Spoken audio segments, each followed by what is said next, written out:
Good evening, everyone. Welcome to the Knox County Fair. Steve Surratt, David Brink with you this evening on the broadcast. David is back in the buggy again. It feels good to be back, I'll say that much. And so we're hoping to get everything going and up to par for you here this evening from the Knox County Fairgrounds in Knoxville, Illinois. 11 races on the card starting at 5 p.m. will be the first race, or at least the preliminary stuff going on at that time, but that's the listed time of starting. And the horses are already out warming up for the evening and getting those out, David.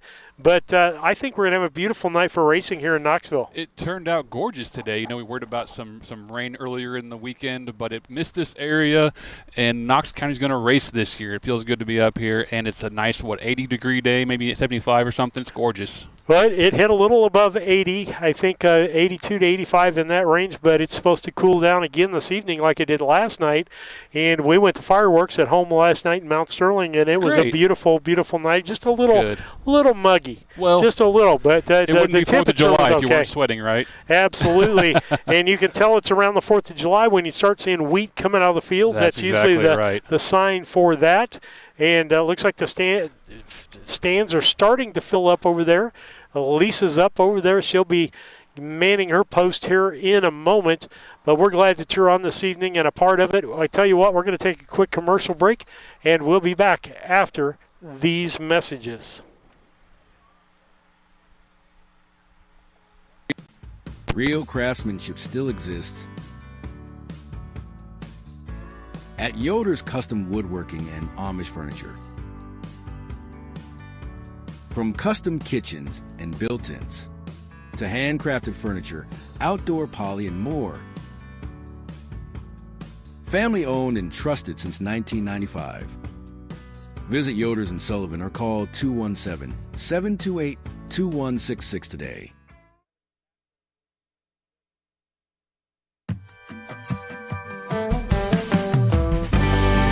Avenatti Racing, a third-generation, family-run stable with a legacy of excellence. Centrally located between Illinois, Indiana, and Kentucky racing programs, Avenatti Racing specializes in buying yearlings, breaking, training, and racing top-performing standardbreds. Call 217-840-6469 or email avenattiracing@gmail.com today. Avenatti Racing, from yearling to racetrack, we build contenders.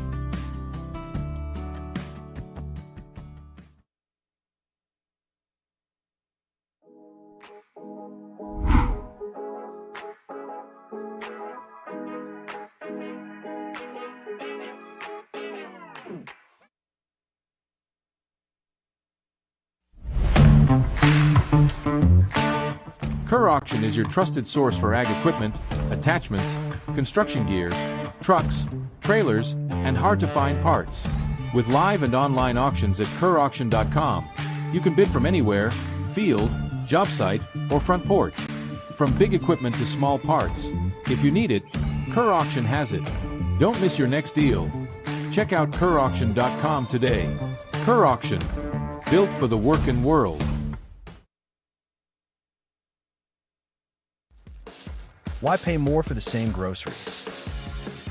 Your favorite brands at prices you'll love. Right here in Mattoon. Family owned and proud to serve our community.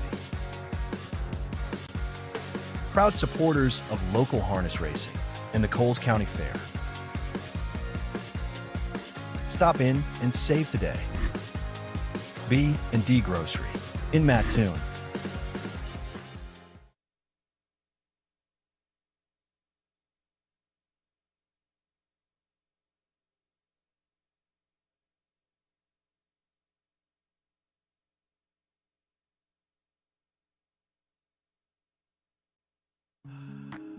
Experience matters. At Simmons Stable, Illinois Hall of Fame trainer Tom Simmons, along with wife Benita, has built a legacy of developing and racing championship standardbreds.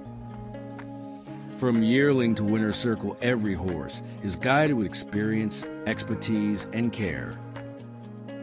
Simmons Stable, 217-801-4246.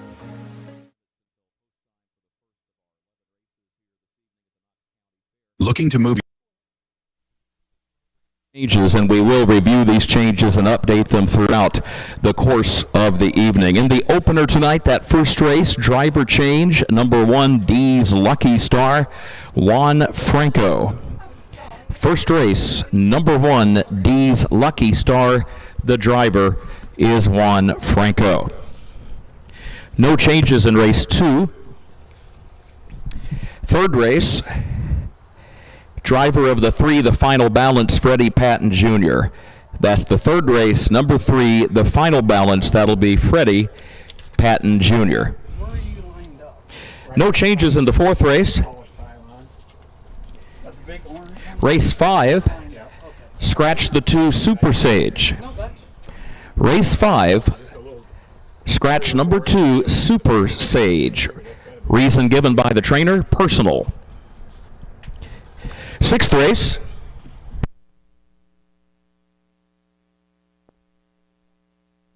Sixth race, scratch the 1, Jazz Party.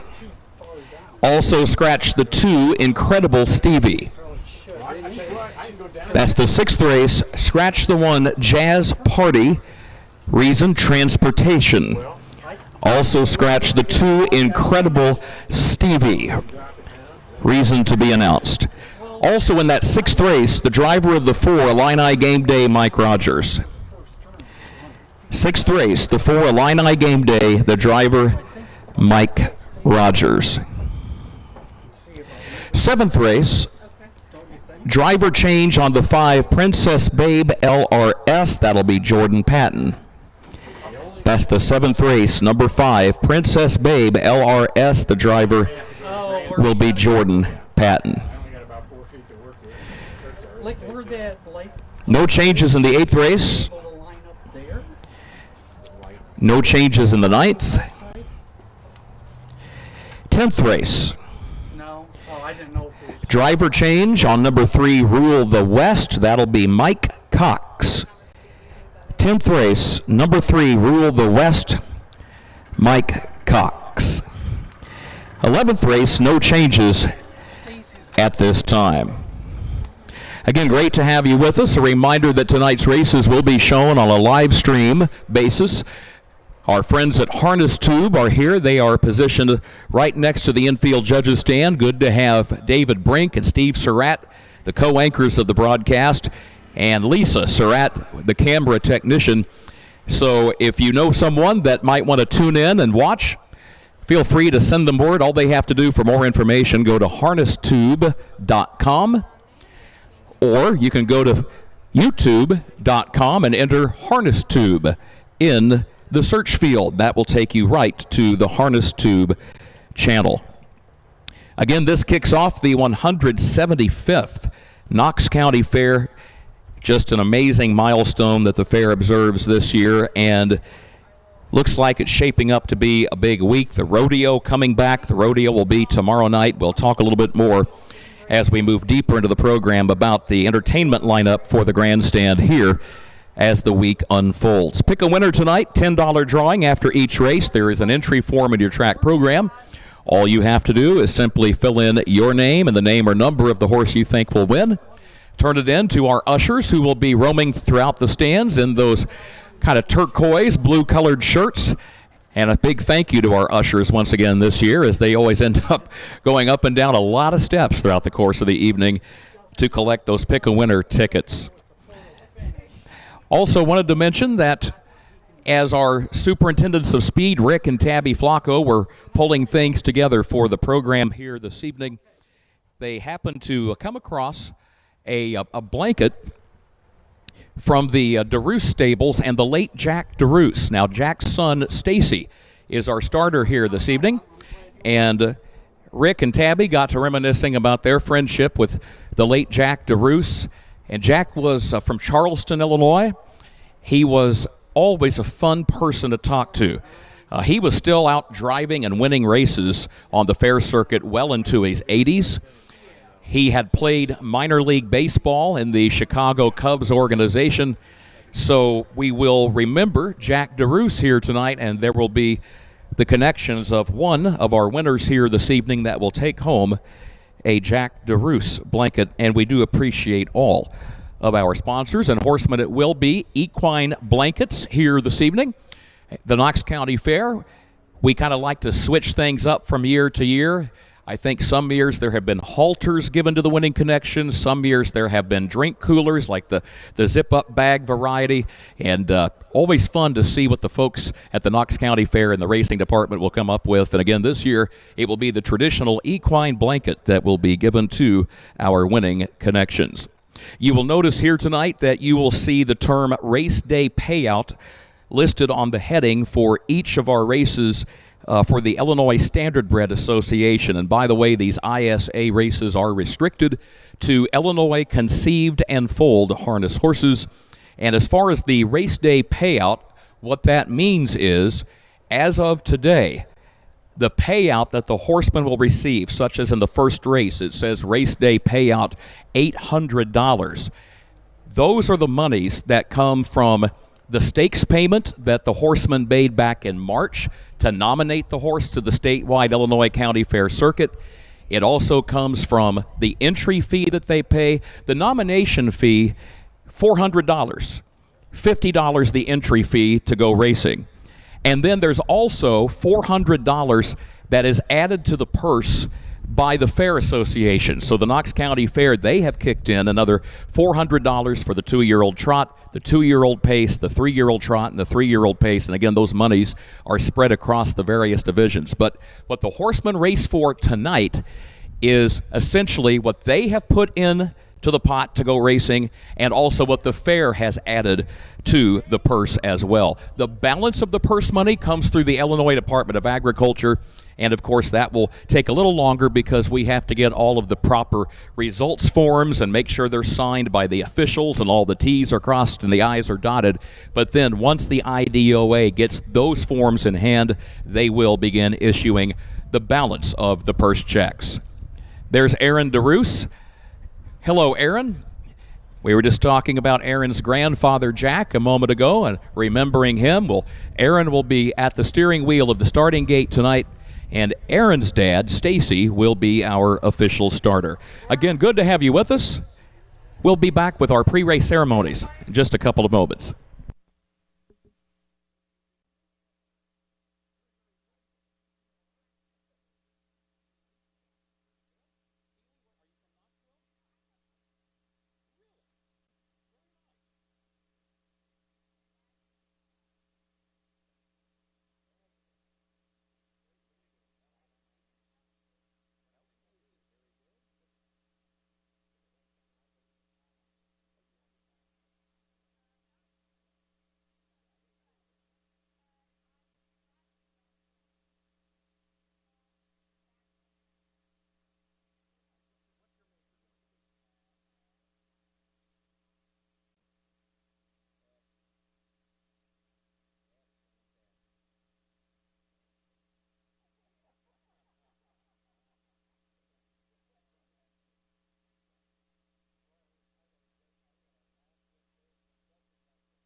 Good news to report. The ambulance has arrived on the grounds to be here on a standby basis. U.S. Trotting Association rules stipulate that an ambulance must be present at the given racing facility before we can drop the green flag. So good to see the ambulance and crew arriving on the grounds, because that means we're one step closer to going racing.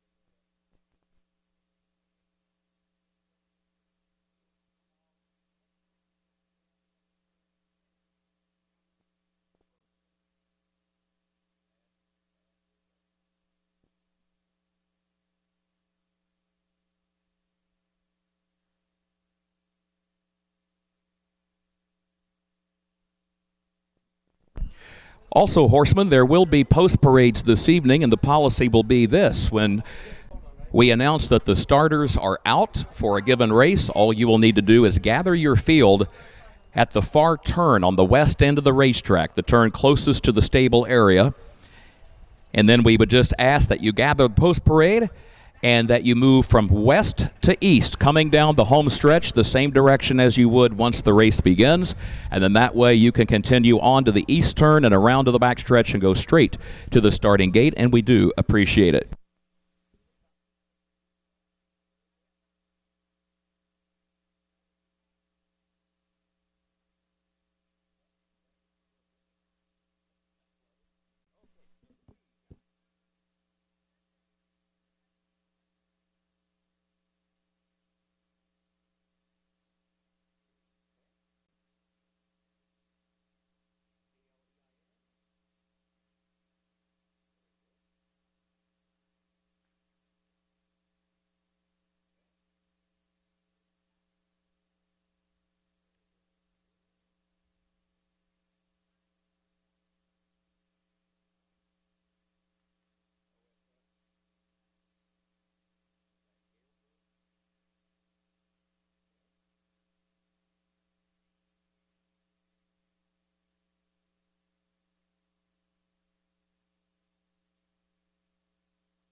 Home? Need a roll-off dumpster at a competitive rate? Or maybe it's time to demo that old mobile home? Pine Ridge Mobile Home Transport has you covered. We serve Central Illinois with reliable mobile home transport, offer affordable roll-off dumpsters for the Springfield area, and provide expert demolition services across Illinois and Missouri. For fast, friendly service, call Wayne Decker at 217-313-9744. That's 217-313-9744. Or find Pine Ridge Mobile Home Transport on Facebook, your one-stop solution for mobile home services.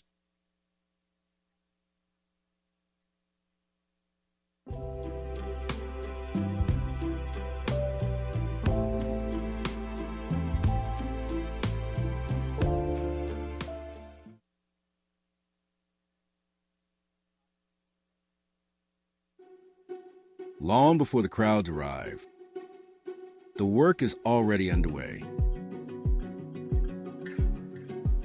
Track after track. Kevin Miller Stable campaigns winning standardbreds across the Midwest.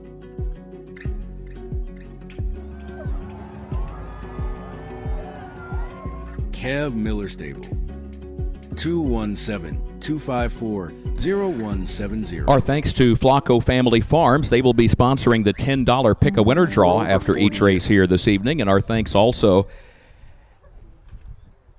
to DeRoos Starting Gate Service. Stacy and Aaron DeRoos have contributed a number of assorted prizes that will also be distributed here tonight as part of the pick-a-winner program. So thank you to both Flacco Family Farms and DeRoos Starting Gates.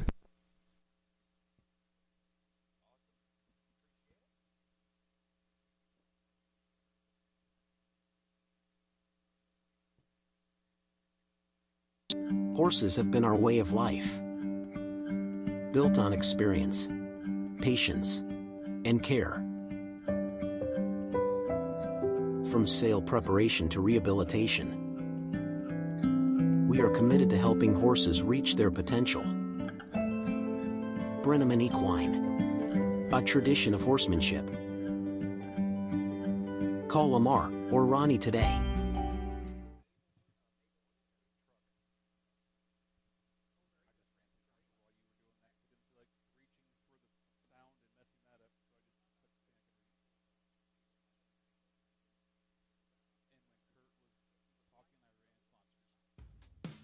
real craftsmanship still exists at Yoder's Custom Woodworking and Amish Furniture. From custom kitchens and built-ins to handcrafted furniture, outdoor poly, and more. Once again, ladies and gentlemen, good evening and welcome to the Knox County Fair. Good to have you with us at the 175th Knox County Fair for harness racing. 11 races ready to go on this historic half-mile track. And horsemen, you may come to the track with that first race, the 2-year-old filly Pace.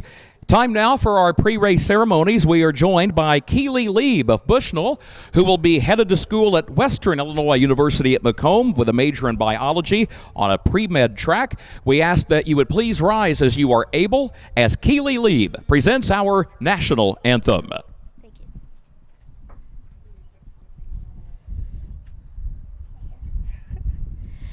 Oh, say, can you see by the dawn's early light what so proudly we hailed at the twilight's last gleaming, whose broad stripes and bright stars through the perilous fight o'er the ramparts we watched were so gallantly streaming, and the rocket's red glare, the bombs bursting in air, gave proof through the night that our flag was still there. Oh, say does that star-spangled banner yet wave o'er the land of the free and the home of the brave. Well done, Keely. Well done, Keely Lieb of Bushnell, presenting our national anthem. Fantastic job. We always have a great deal of respect for anyone who sings the anthem. And Keely, you notice she never changed the octave. That is, a lot of singers have told us that's not easy to do. That can be a tough song to sing just from the musical standpoint. But Keely handled it like a pro. Well done. Well, folks, before we do go racing here this evening, we talked about the fact this is the first day of the 175th Knox County Fair. However, if you go back to Saturday, June 27, that is when our queen and her court were crowned. So let's hear from them now. We start with Queen Lillian. Good evening, Knox County. I'm your 2026 Miss Knox County Fair Queen, Lillian Rogers. Good evening, everyone. I'm your 2026 Junior Miss Knox County Fair Queen, Mila Nolan. Hello, everyone. I'm your 2026 Little Miss Knox County Fair Queen, Ensley Ball. Thank you, ladies. How about a hand for our queen and her court here this evening? Great to hear from Lillian, Mila, and Ensley. Well, the first race, we are set to go because our presiding judge, Mr. Tim Searle, who grew up in this business, he grew up the son of a trainer driver, was a trainer driver himself for many years, and now has made the transition to being a racing official licensed by the U.S. Trotting Association. And Tim has just told us starters are out for race 1.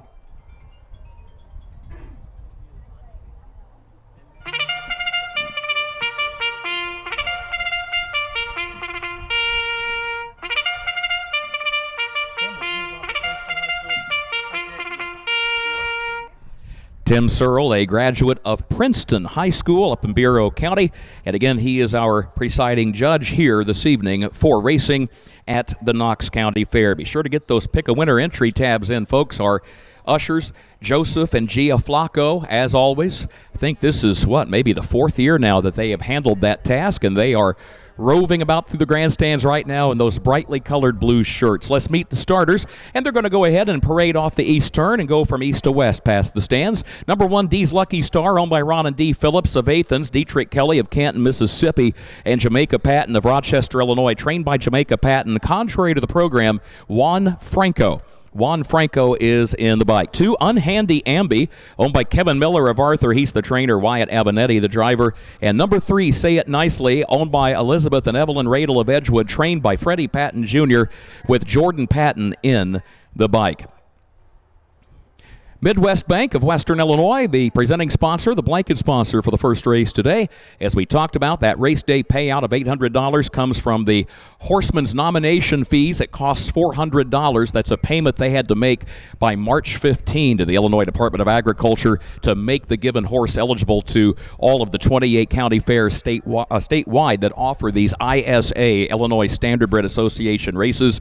And then you've also got the $50 entry fee to be considered as part of that race day payout as well. And then also the fair's contribution, the Knox County Fair, again, contributing $400 to each of our races here this evening. The 2-year-old trot, the 2-year-old pace, 3-year-old trot, 3-year-old pace, and again, that money gets spread across the various divisions. The balance of the purse will come later on from the Illinois Department of Agriculture once all the proper forms have been submitted and processed. Getting ready to go with our first race.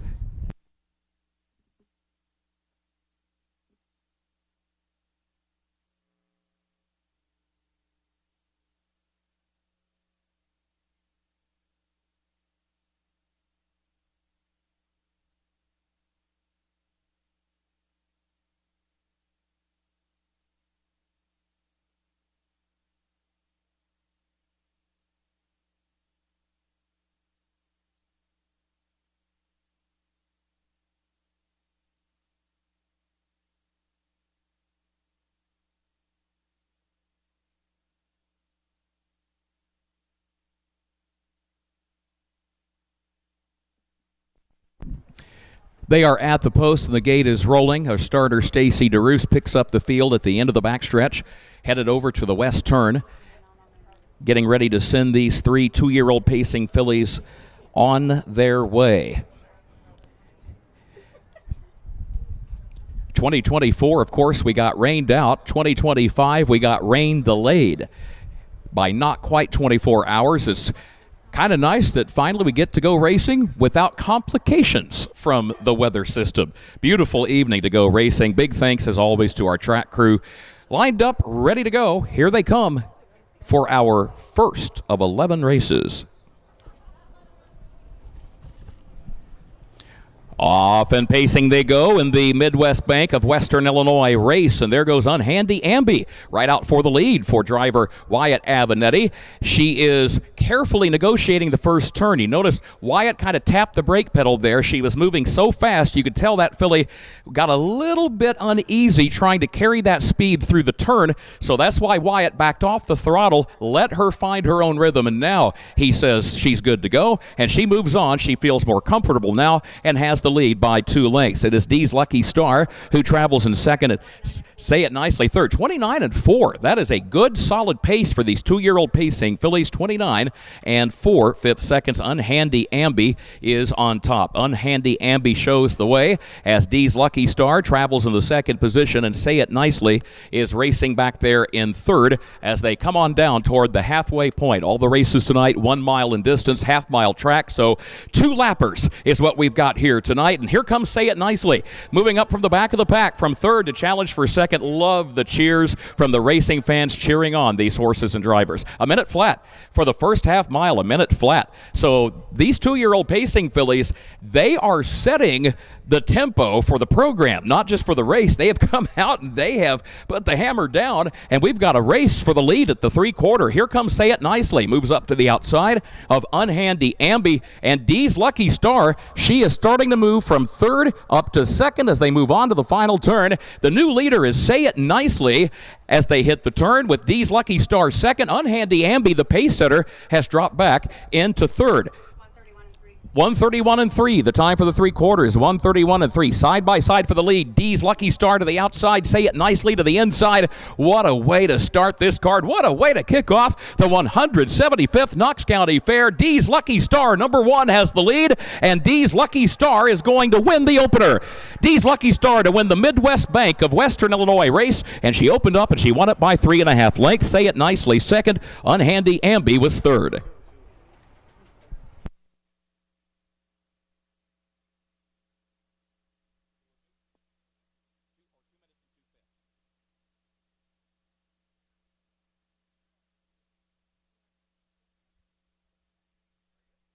Time for the mile, 2 minutes and 2/5 of a second. What a way to start. That is a fast mile. And once again, that's going to send us scrambling back to find the 2-year-old pace track record. 2 minutes and 2/5 of a second. D's Lucky Star, number 1, does that in her second career start. That is her first career win. And the Midwest Bank of Western Illinois blanket will be presented in just a moment.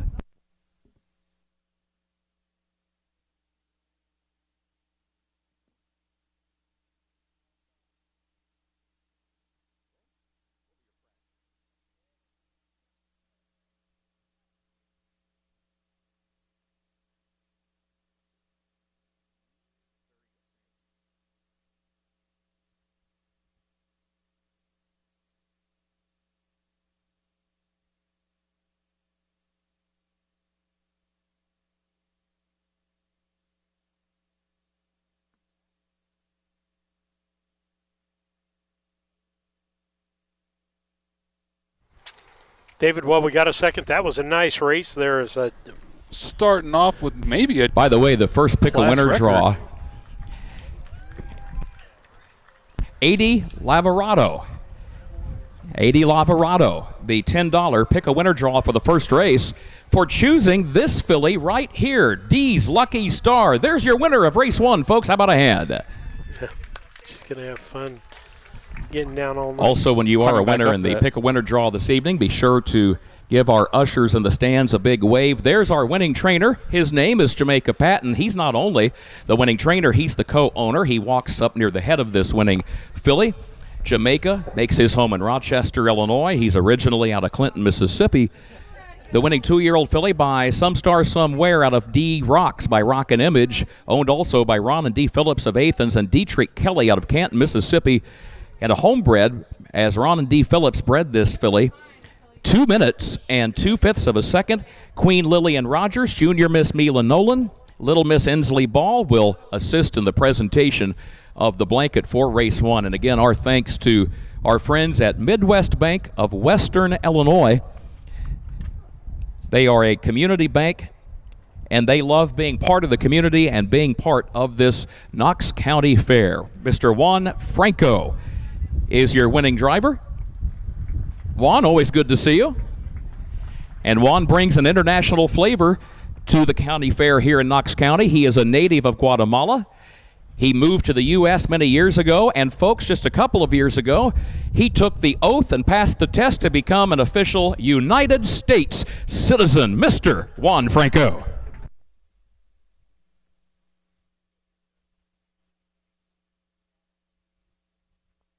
Here is the full field rundown for that first race. From the top, D's Lucky Star, the winner. Unhandy Amby finished 3, and Say It Nicely was the runner-up. They got the quarter in 29 and 4. The first half mile in a minute flat. 3 quarters in 1:31 and 3, and the time for the mile, 2 minutes and 2/5 of a second. And it reads down 1-3-2. Second race is on the way. Race 2 tonight, the blanket sponsor, our friends at Klein Equipment.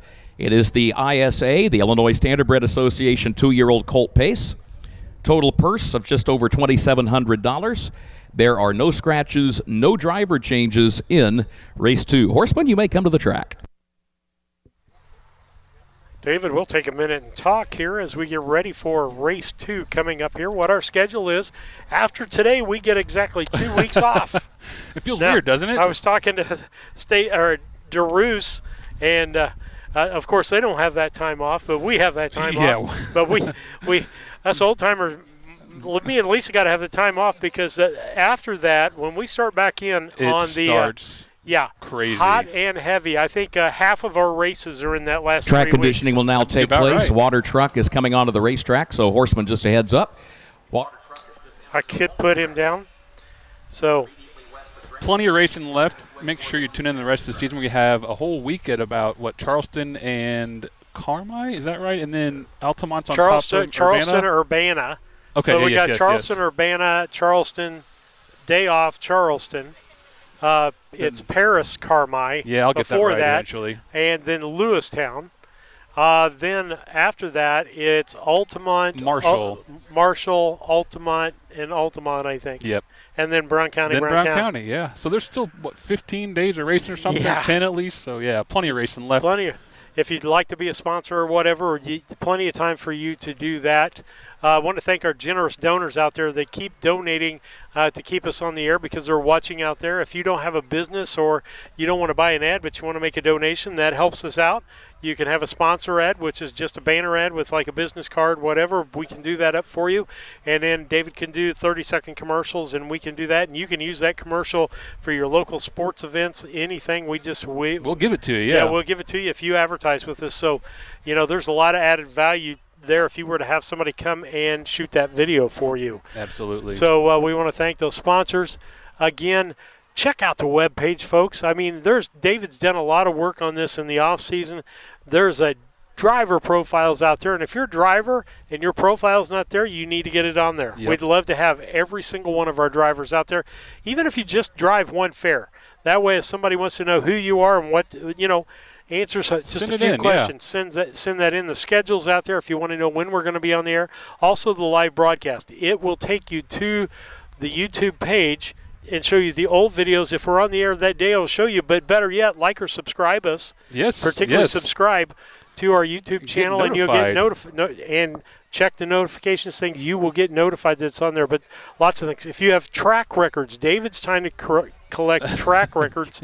Right now, any of that stuff is behind a paywall and would cost a fortune to get back and get all of that done.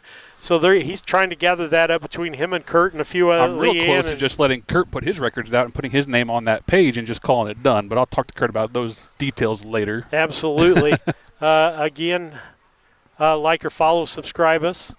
What does that do when you advertise with us? It pays for lodging, it pays for travel expenses, so that we can get back and forth. Today was for us about a 2-hour drive to get up here, and unfortunately we travel separately a lot. Number one, we can't fit the equipment and all three of us in the car anymore. And David has to work sometimes. And yeah, there's somebody that's still working in the group, or I'm just a part-timer. Lisa's a no-timer, and David's a full-timer, and so. We want to. That's what happens with that, and we appreciate all the sponsorship help out there. But that's what that does for that. Keeps that out there. And then if you want to contact David, contact him at harnesstube@gmail.com. Go to the website. There's links there. On Facebook, it's Harness Tube. Just put Harness Tube in the search, and you'll find us there. You message or send him a text or a picture message at 312-772-5122. And those are the main things that we got going on for that. We've talked about all the other stuff, David. And so Great. With that, we'll take let's talk about this next race. I'm just going and see what that looks like here on the program to check that out. David took off with a huge lead. I knew that was going to happen. Lisa and I are behind right out of the gate, so he has to get no points and us a lot of points sometime. And in a 3 and 4 race, no points is not possible. But looking, everybody went totally different directions. David, you went with Dazzle Me Now. Why that pick? Out of the Tom Simmons barn, that horse has made one start. Mile and 57-1 at Springfield last quarter and 28-2. I know there's some speed in there. That's J.D. Finn in the bike. Mikey Rogers does a lot of training for Tommy, so I'm sure he's probably familiar with this horse. Right there he is in front of the grandstand right now. Good-looking animal number 2. So I just trust Tom's going to have this thing in really sharp shape. Well, I'm looking at the one horse, and the one horse has had some success. Time-wise, he's right in there as far as times are concerned. But you see one Franco on the bike, and one's been driving this horse a lot. And so I think it's time for it to be the winner in this group. Elisa went with the chalk here, it looks like, because her horse actually Touch of Turbulence. early in the year at Martinsville and Carrollton did really well, and then second at Carlinville early, but it's dropped off since then. I mean, last race out was 26 lengths back from I the think leader. that horse was ready really early. And just kind of maybe a little more prepared for the beginning of the season. Some of the other horses, they've caught up with it now. He's kind of leveled off. There's, putting in nice miles, but just everyone's kind of caught up to him a little bit. You're the only one to pick the two in the mix at all, so we'll see how this works out, whether you get further ahead or... Got a lot of faith in Tommy and Benita down there. So Absolutely. With that, we'll take that down. Okay. And we'll put some of our slides up there for you to see. Looking at the number 1 here, Dream on Some Star, you'll see a lot of you Illinois horse racing fans will recognize the dam sire, Mr. Cole Muffler, who dominated the sire ranks in Illinois for about 20 years ago for a long while up in Big Rock at the Cottonwood Farm. Belonged to Terry Hunt up there, but he was a national, recognized sire and stood right here in Illinois. Good to see his progeny continue to race on it. They always do a lot of speed. I see they got a set of steps up here now. Down Watching another that too, subject. yeah. A butterfly went by, and I saw it. So, but yeah, they got some steps up there for the queens to get up and down on. Not for me. I tell you what, if you've been around here a lot today, folks, you don't realize in a fair all the behind-the-scenes work. Oh, and just on the harness race side today, I want to commend Rick and Tabby Flacco. Yes, and their kids. And their kids have been offering to help us carry equipment, help set up. It's been fantastic. Lisa was kidding one of the girls up there because she ran up there at the top, and she said, you came up empty-handed? And she said, I'll bring it all up for you. And she went down, and they brought it all back up to the top for her. Good kids, raised right. Oh, here, call to post there, Kurt. Yeah, I like They're that. coming quick. Go to race 2.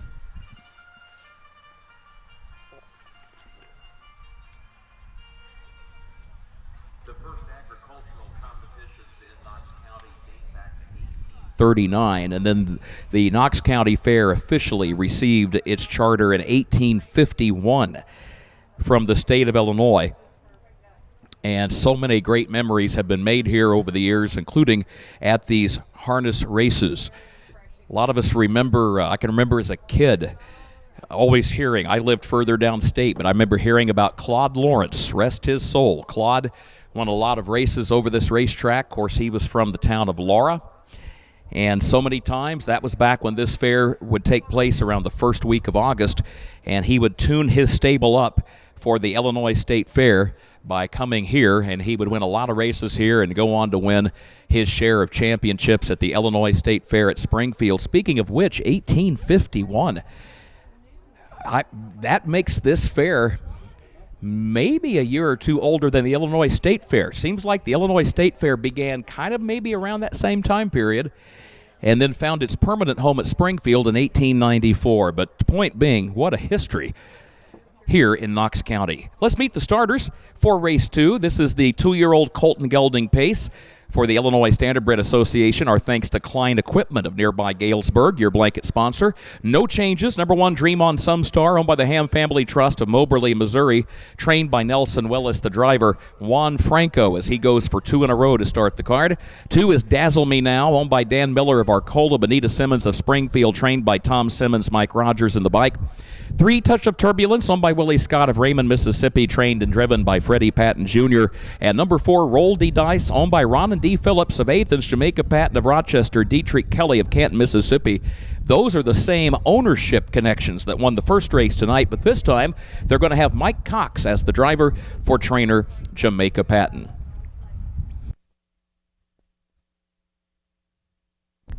Number 3, Touch of Turbulence, the only former winner in the lineup. Everybody else looking for a first career win as far as these 2-year-old pacers. Touch of Turbulence with victories at the fair at Martinsville over in eastern Illinois and also the Greene County Fair at Carrollton in western Illinois. to start his campaign. $1,100 yearling purchase at the Illini Classic.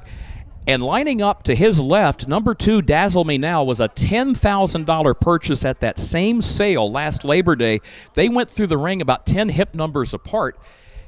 And you might have noticed number 2, Dazzle Me Now, was 4th in his career debut, but that was at the summer preview last Thursday at the Illinois State Fairgrounds. And he paced a mile in 1:57.1. Of course, that's on the big 1 mile track at Springfield with those big sweeping turns. Tries a half miler in race conditions for the first time here tonight. Here they come. Race 2.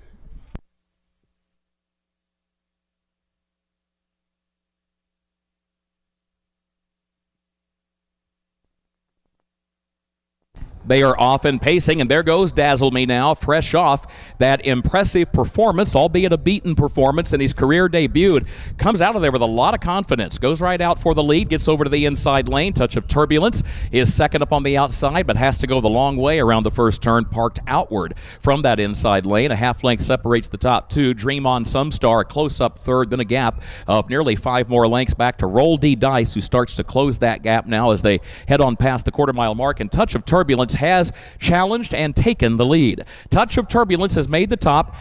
31-2 for the opening quarter, 31 2/5 seconds, leads it by a length and a half as they move around that west turn. Dazzle Me Now travels in the second position by just a length. Dream On Some Star will travel along next as they come toward the half, and then Roll D Dice as they come down toward the halfway point. Nobody steps out of line. They stay single file, lined up nose to tail with 1 lap to go here in the Klein Equipment of Galesburg race. It is Touch of Turbulence who leads. Touch of Turbulence on top by a length and a half.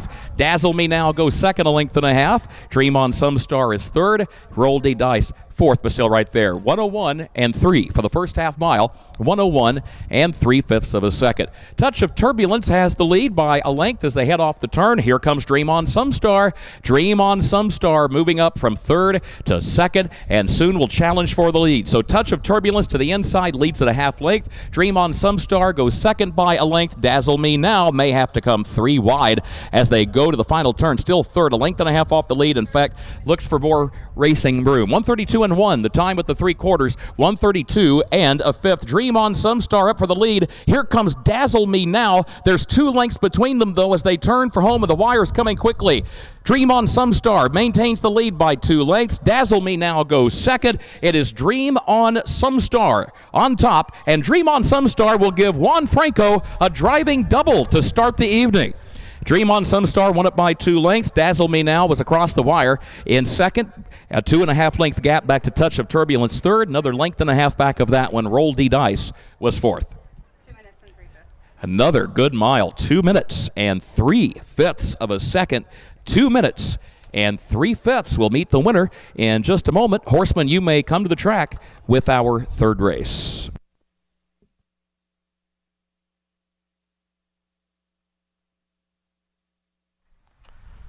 Well, David, It's close. Juan Franco is hot. Juan Franco's real hot today, and some scorching.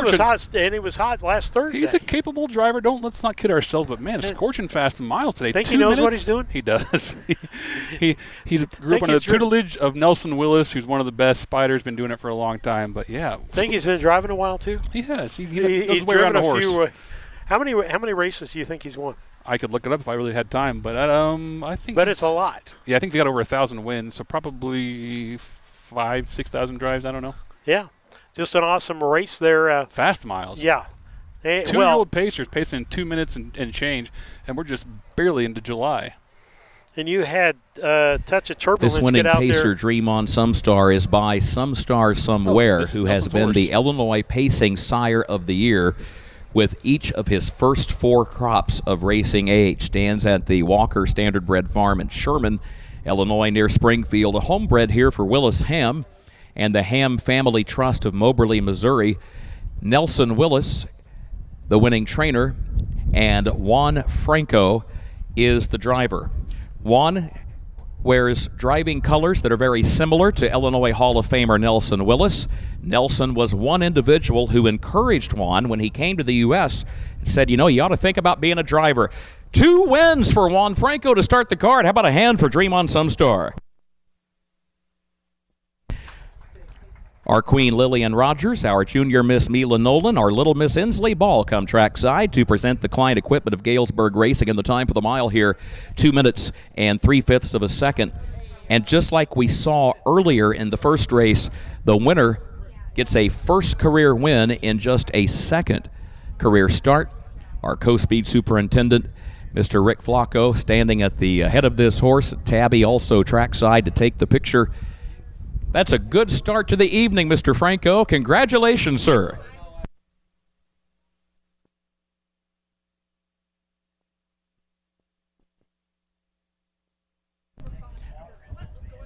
Once we confirm with our presiding judge that the result is official, we'll give you that full field rundown, and we'll also play Pick a Winner. I always say, I remember early in my career, way back when, working with a judge out of Ohio by the name of Larry Willis, and Larry was very stern, and I remember giving an order of finish one evening, and he said, why did you give that? I said, I thought it was official. He said, next time, think a little longer. So we have always remembered that lesson, but Tim Searle says we are official. Let's play Pick a Winner first. Oh, yes. Harness racing enthusiast, who, if memory serves, is a native of upstate New York, makes her home now in Monticello, Illinois. $10. Where's Linda Allhands? Linda, congratulations. Linda Allhands, our winner, $10. Linda has not only been a racing enthusiast for a number of years, but also an owner of standardbred racehorses, a racing official as well, has served in the racing office at the Champaign County Fair for a number of years. So, Linda, good to have you with us. Okay, here's that full field rundown. It is official for race 2. Dream on Some Star, the winner. Dazzle Me Now was the runner-up. Touch of Turbulence, third. Roll D-Dice finished fourth. 31-2 at the quarter. 101-3 at the half. 3/4, 132 and a fifth, and the time for the mile, 2 minutes and 3/5 of a second. It reads down 1, 2, 3, 4. Third race is on the way, brought to you by Flacco Family Farms. They sponsor the blanket for the third event. They also are one of our Pick a Winner sponsors here this evening, based, of course, in Alexis. Freddie Patton Jr. drives number 3, the final balance. Freddie Patton Jr. drives number 3. Horseman, you may come to the track. Third race.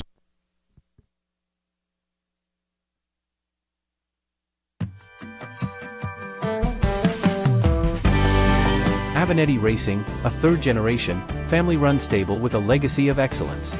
Centrally located between Illinois, Indiana, and Kentucky racing programs, Avenatti Racing specializes in buying yearlings, breaking, training, and racing top-performing standardbreds. Call 217-840-6469 or email avanettiracing@gmail.com today. Avenatti Racing, from yearling to racetrack, we build contenders.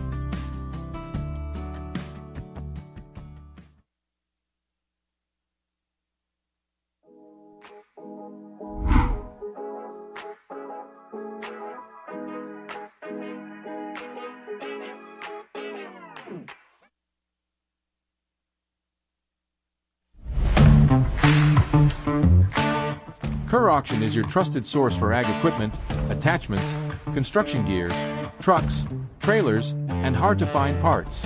With live and online auctions at kerrauction.com, you can bid from anywhere, field, job site, or front porch. From big equipment to small parts, if you need it, Kerr Auction has it.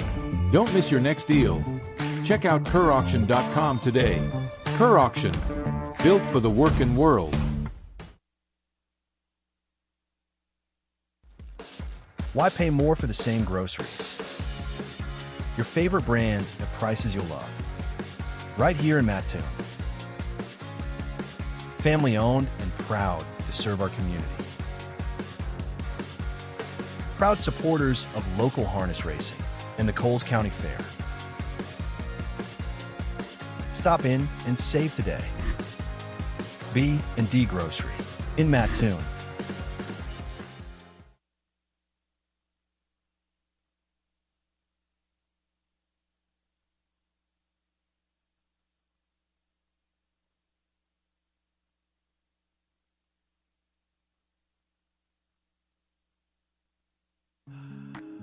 Experience matters. At Simmons Stable, Illinois Hall of Fame trainer Tom Simmons, along with wife Benita, has built a legacy of developing and racing championship standardbreds. From yearling to winner's circle, every horse is guided with experience, expertise, and care. Simmons Stable, 217-801-4246.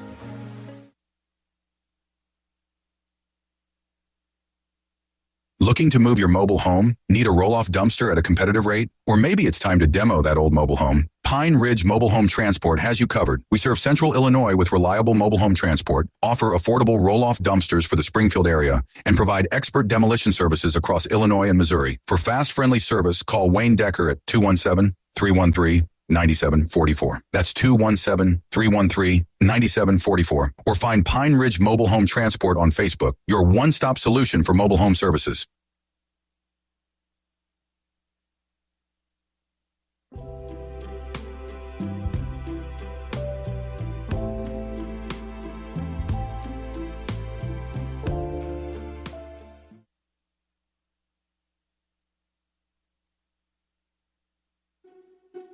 Long before the crowds arrive, the work is already underway.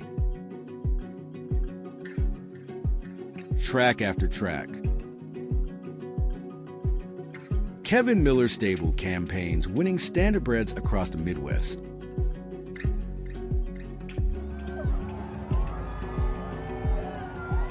Kev Miller Stable, 217-254-0170. For over 40 years,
makes it back as his schedule allows, and it just so happened that this year the Knox County Fair landed in a spot where he could join us again, and he, along with Mr. Patton, Mr. Daniels, all head past the stands, headed toward the starting gate.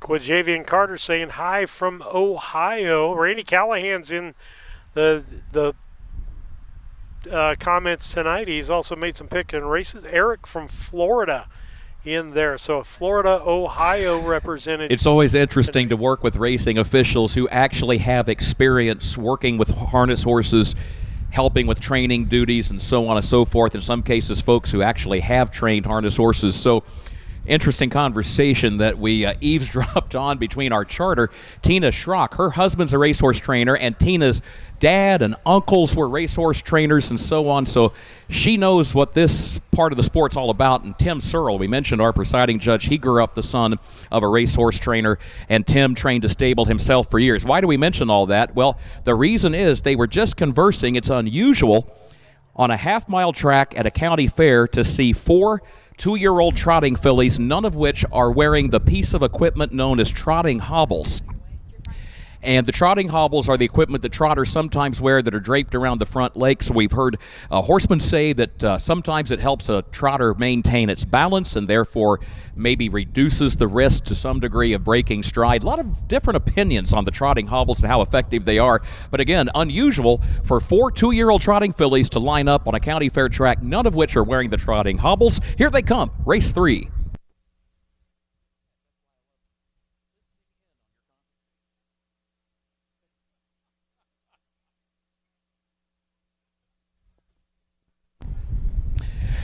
They are off and trotting, and there goes the final balance right out for the lead for Illinois Hall of Famer Freddie Patton Jr. Goes right to the front with Lou's Love Note, first-time starter, up to challenge for the top spot. How about that? All 4 of these trotting fillies have maintained the trot all the way around that first turn. Onto the backstretch they go. Lou's Love Note, the leader. Lou's Love Note is on top by 3/4 of a length. The final balance goes second by 3 lengths. GRC Mandy is racing in third, then a gap of 3 more lengths back to Lose Bitcoin, first-time starter, who's fourth, but right there, about 5 lengths off the lead or so as they drive past the quarter. 32 and 2 for that opening panel, 32 and 2/5 seconds. Around the west turn they go, and Lou's Love Note is the leader. First-time starter, Lou's Love Note, doing just fine out here after 3/8 of a mile, but is soon to be challenged because plenty of company lining up. You got the final balance right there in the second position. Now taking a peek toward the outside, you got GRC Mandy in third, who's a former winner,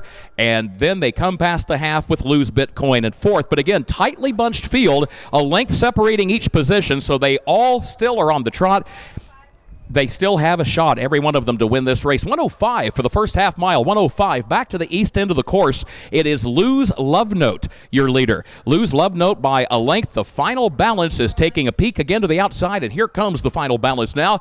Oh, problems for GRC Mandy, who broke stride. In the meantime, it's side by side for the lead with a quarter mile to go. Lou's Love Note to the inside, fights off the challenge for now, opens back up by a length and a half. The final balance is second by 3 lengths, and then Lou's Bitcoin is third. 3/4, 136 and 3, 136 and 3. Lou's Love Note, the leader. This race isn't over yet, folks. The final balance is coming again from the outside. But there's a problem at the top of the stretch further back for a couple of these horses, including the final balance, who was making a challenge for the top spot. That one breaks stride. That leaves Lou's Love Note on a widening 3-4 length lead. How about that? It is a 1-2 finish for the Flacco Family Farms at the Knox County Fair with a pair of first-time starters. It was Lou's Love Note, your winner. It was Lou's Bitcoin in second. And then it was the final balance who had to settle for third after a costly break in stride turning for home. And then GRC Mandy, who broke stride on the backstretch and then got rough-gated again on the final turn, finished in fourth. 2:06 and 3, the time for the mile. 2:06 and 3/5 of a second. Lou's Love Note, a successful career debut.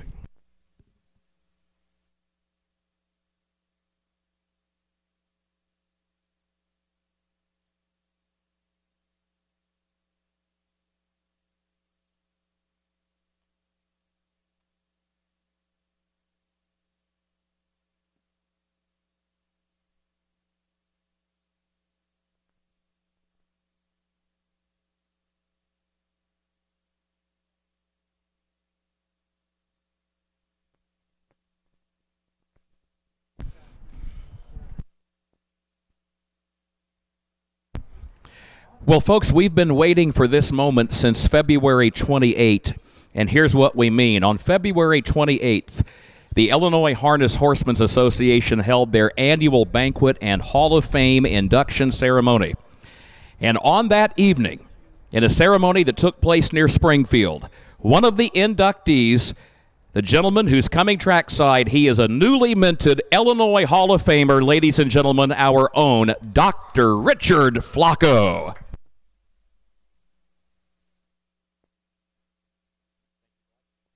And also being inducted into the Hall of Fame, the trainer of this 2-year-old trotter, Steve Searle. He was inducted. And also Lou's Legacy, the sire. So you have not one, not two, but 3 Hall of Fame connections here with this winner. And this winning filly is a Lou's Legacy homebred for the Flacco Family Farms out of Celebrity Love Note by Cantab Hall. And there is the Flacco Family Farms blanket. And, of course, the Flacco family also sponsoring our Pick a Winner contest. Well done.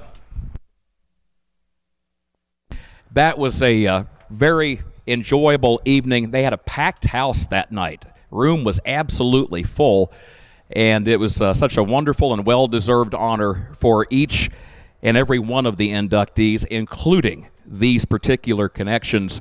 206 and 3, pretty nice 2-year-old trotting mile, especially for a first-time starter. You know, folks, the Flacco flagship stallion Lou's Legacy, he is the sire of the fastest Illinois-bred 2-year-old trotting filly of all time and the sire of the fastest Illinois-bred 3-year-old trotting filly of all time as well. So the newest Lou's Legacy filly winner. Who knows what the future might hold? I'll bet if she stays healthy and sound, we'll see her at the Illinois State Fair. Again, congratulations, Team Flacco. Tim, are we official? Very good. We'll pass along the rundown, and let's play Pick a Winner first. In the Pick a Winner draw, $10. I was going to say, I bet, given the Flacco family connection, I bet we won't have too much difficulty finding a winner. The first draw here, and he is a harness horse owner himself, comes to us out of Peoria, Jim Greer. Jim, give us a wave. Where is Jim Greer? He has won the $10. Very good. Excellent. Jim, well done. Full field rundown coming up.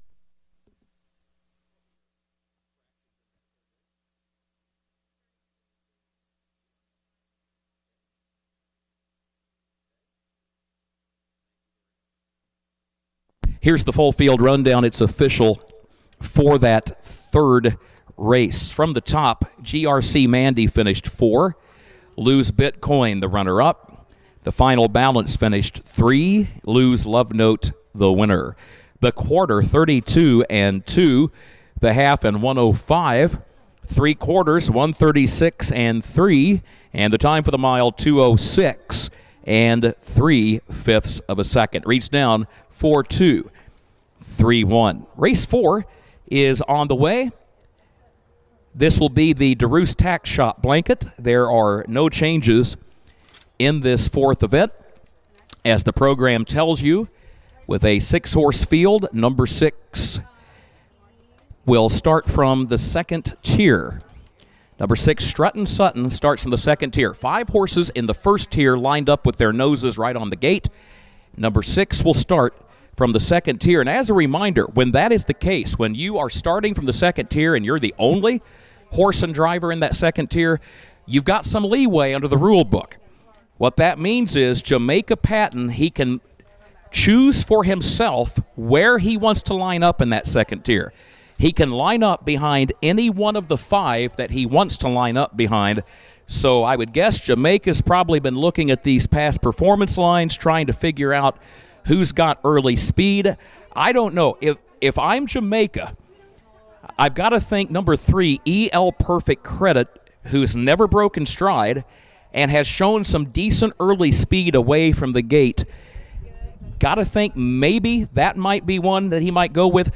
Danish Derecho has also shown some good early speed away from the gate. So we'll see what Jamaica, there he goes right now, in fact, with number 6 past the stands. We will see in a few minutes what Jamaica decides to do, where he's going to line up, who does he want to follow into that first turn.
One other note, folks, regarding that second tier situation. As great as it is that if you're Jamaica, you've got some freedom to decide what you want to do, where you want to line up. But keep in mind, if one of the horses in the front tier, let's say that at the top of the stretch, as they're getting ready for the start, let's say one of the horses in the front tier breaks stride and drops back several lengths, Jamaica still has to stay in the second tier. In other words, if a spot opens up in the front tier, the first tier, he cannot move up and take that spot. As horsemen say, once in the second tier, always in the second tier. You've got to start from there. But again, he does have the freedom to decide who he wants to follow.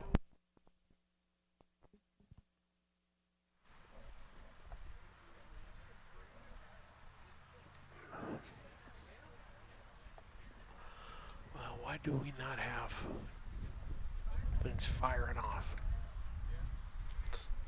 All right, David, as we take a look at race 4, we're getting almost a third of the way there. We're 25% of the way done with tonight's program.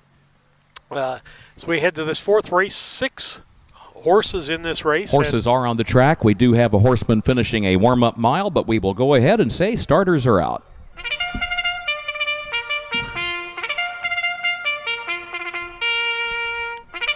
buttons are not working tonight. Dusty. DeRoos Tack Shop of Charleston, the blanket sponsor for the 4th race. And, of course, DeRoos Starting Gate Service is one of our sponsors for the Pick a Winner contest here this evening. The DeRoos Tack Shop blanket, again, we were talking to Rick and Tabby Flacco before the races began this evening, and they were reminiscing about having known Jack DeRoos. And Jack was originally born in Kansas. If memory serves, he grew up in Chicago and grew up as a kid going to Cubs games and dreaming of wanting to be a Chicago Cubs player. And while he didn't make it to the majors, he did have a very good minor league baseball career in the Cubs organization. Jack led quite a life. Harness racing owner, breeder, trainer, and driver. And again, he was still in the race bike, winning races in his late 80s. So we remember Jack DeRoos with the DeRoos Tack Shop blanket here in the 4th race. 2-year-old Colton Gelding trot, purse of $2,700, no changes. Number 1, Durango's Fandango, owned by the Flacco family farms of Alexis, of Dr. Richard and Arlene Flacco and Rick and Tabby Flacco, trained and driven by Jerome Daniels. 2, Lou's Prime Suspect, first-time starter, racing for the Flacco family farms, trained by Steve Searle. Jordan Patton is up. 3, EL Perfect Credit, owned by Kevin Miller of Arthur, trained by Kevin Miller. Wyatt Avenatti will drive. 4, Danish Derecho, owned by Dr. Stephen Rennard of Hamilton, trained by Jill Brown, driven by Chris Brown. Happy birthday, Connor Prather. He drives number 5. He gives a thumbs up as he goes by. He is 22 years old today. He is the driver. His brother Cole is the trainer of Rolex Complex. The owners are Molly Baldus of Hannah City, and Cole and Connor of Springfield are the co-owners. Number 6 is Strutton Sutton, owned by Jamaica Patton of Rochester. Ron Phillips of Athens, trained and driven by Jamaica Patton. Getting ready to go in the 4th race.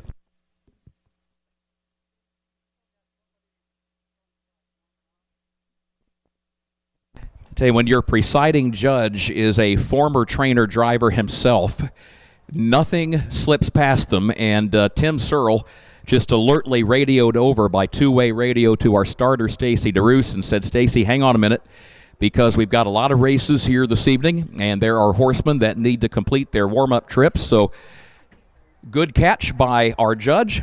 And like Judge Searle said, got to be able to give the horsemen some leeway here so that they can get their horses warmed up for those later races. With that said, racetrack is now clean and green, ready to go. Our judge radios over to Stacy, says you're good to go. These 2-year-old trotters have been patiently waiting over on the backstretch, and now they all start to assemble to get ready for the start.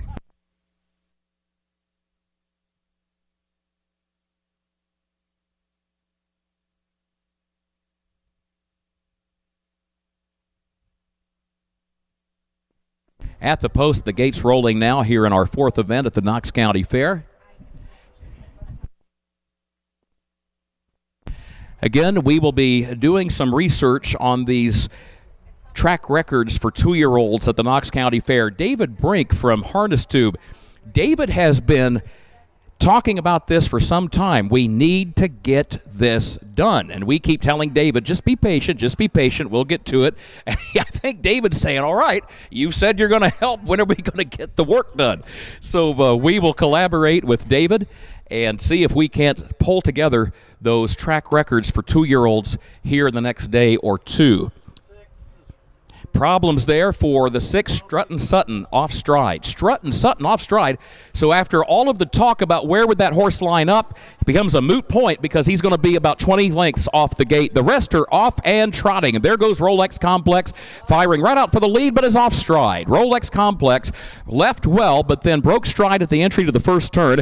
And in the meantime, EL Perfect Credit will move up for the lead. Danish Derecho will come away in second. Then a gap of 5 lengths to Durango's Fandango in third. A gap of a half dozen more lengths. Lose Prime Suspect is fourth. Rolex Complex back trotting, moves up 1 spot from fifth, and then a gap of 25 more lengths to Strutton Sutton, who is off stride, heading off the first turn as they go up the back stretch. EL Perfect Credit has escaped with a 12-length lead.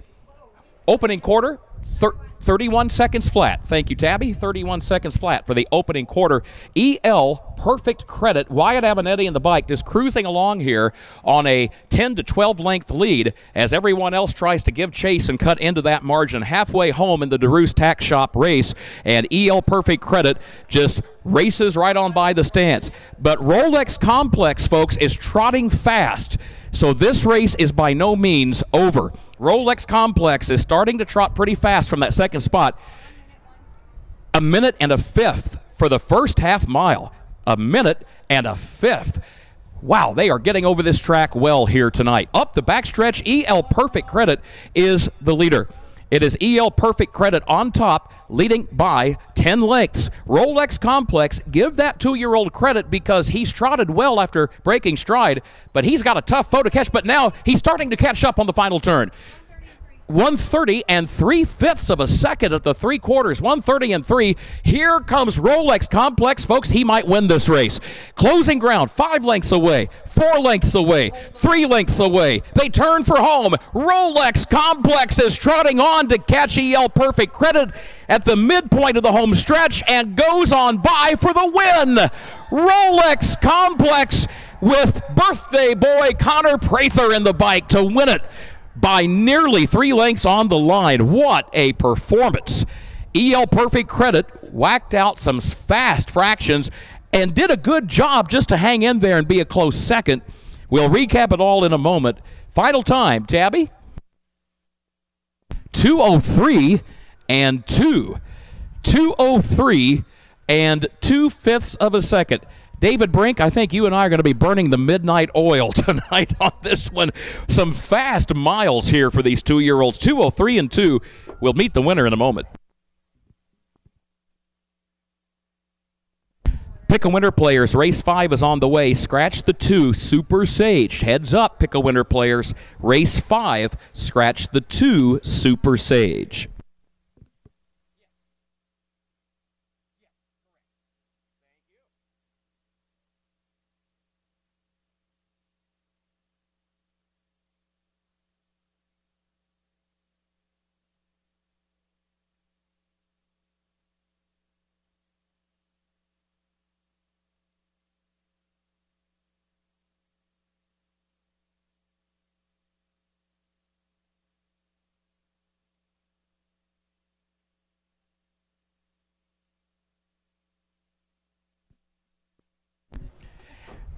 We have talked about the fact over the course of the last several weeks since the Illinois fair season kicked off on Memorial Weekend that it's no secret that the sport of harness racing here in Illinois has been in a difficult position for a number of years, especially with competition from other forms of gaming.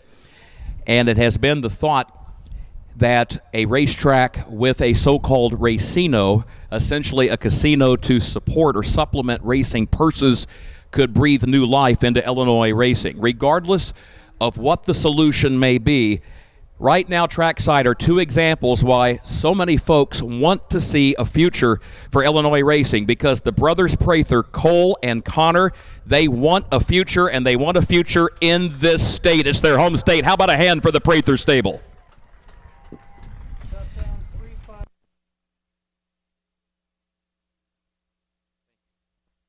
So congratulations, Cole and Connor are also co-owners, along with Molly Baldus of Hannah City. Cole, the trainer, Connor, with his 22nd birthday today. He's the winning driver. Congratulations, guys and gals. Congratulations to Molly as well, and to the whole Prather team. Southwind Chrome, the sire of this 2-year-old trotter, a gelded son of Southwind Chrome out of Divine by Swan for All, a homebred for Molly Baldus. And by Southwind Chrome, the reigning Illinois trotting sire of the year, 203 and 2/5 of a second. We'll play Pick a Winner, and we'll have the full field rundown in just a moment. And again, the DeRoos Tax Shop blanket having just been presented. And our thoughts go to Jack DeRoos, who left us a year or two ago, and we remember him fondly.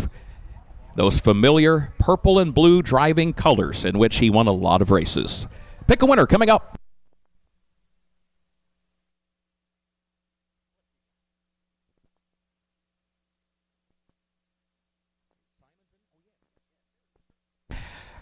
And I love the Pick a Winner contest here, because we see so many names that are familiar to us in the sport of harness racing. Joining us from Cerro Gordo, Janice Simonton. Where are you, Janice?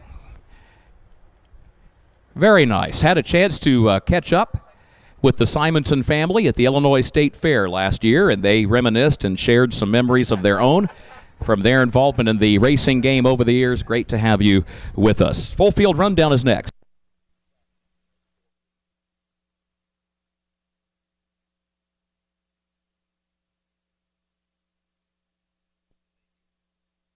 Here is the full field rundown. It's official for race 4. From the top of the page, Durango's Fandango was 3rd. Lou's Prime Suspect finished 5. EL Perfect Credit was the runner-up. Danish Derecho finished 4. Rolex Complex, the winner. And Strutton Sutton was 6. They got the quarter, or my apologies, DNF, correct? Pulled Up did not finish? Yes, my apologies. Pulled Up did not finish. The good news is, horse appeared to be fine. And Jamaica Patton erring on the side of caution there, pulled up with Strutton Sutton and did not finish. And we trust that Strutton Sutton will be back to race on another day. Opening quarter, 31 flat. The first half mile in a minute, 1/5. 3/4, 1:30 and 3/5. The time for the mile, 2:03 and 2/5 of a second. It reached down 3:52.41. DNF. Race 5 is on the way. Again, scratch the 2, Super Sage. Horseman, you may come to the track.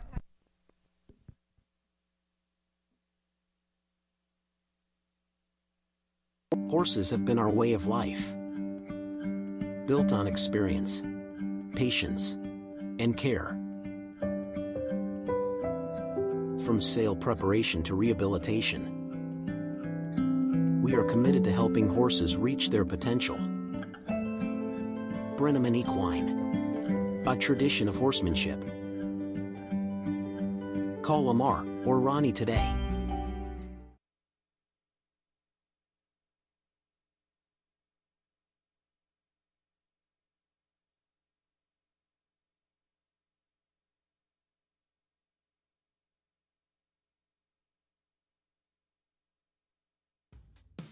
Real craftsmanship still exists at Yoder's Custom Woodworking and Amish Furniture. From custom kitchens and built-ins to handcrafted furniture, outdoor poly, and more. Family owned and trusted since 1995. Visit Yoder's in Sullivan or call 217-728-2166 today.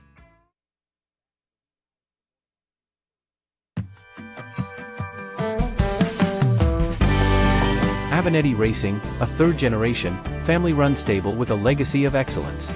Centrally located between Illinois, Indiana, and Kentucky racing programs, Avenatti Racing specializes in buying yearlings, breaking, training, and racing top-performing standardbreds.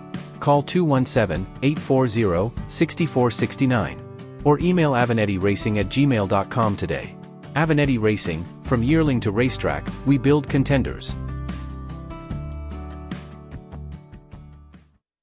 Remains here with Illinois.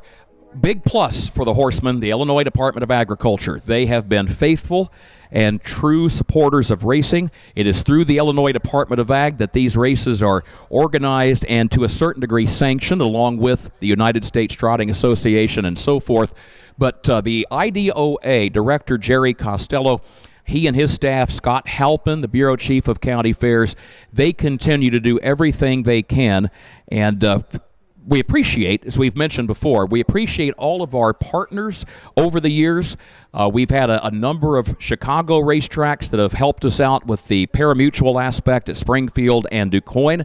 And the folks from downstate, FanDuel Fairmount Park, they have agreed to come on board for 2026, and they will administer the mutual department for both the Illinois State Fair at Springfield and the DuQuoin State Fair. So again, we're not at all denying the fact that there are challenges, and there are significant challenges in finding that path forward that would best secure the future of Illinois racing. But we don't want to neglect the fact that we still have a number of allies, a lot of folks who have been working diligently to do all they can for Illinois racing. Race 5 is on the way. 3-year-old filly pace.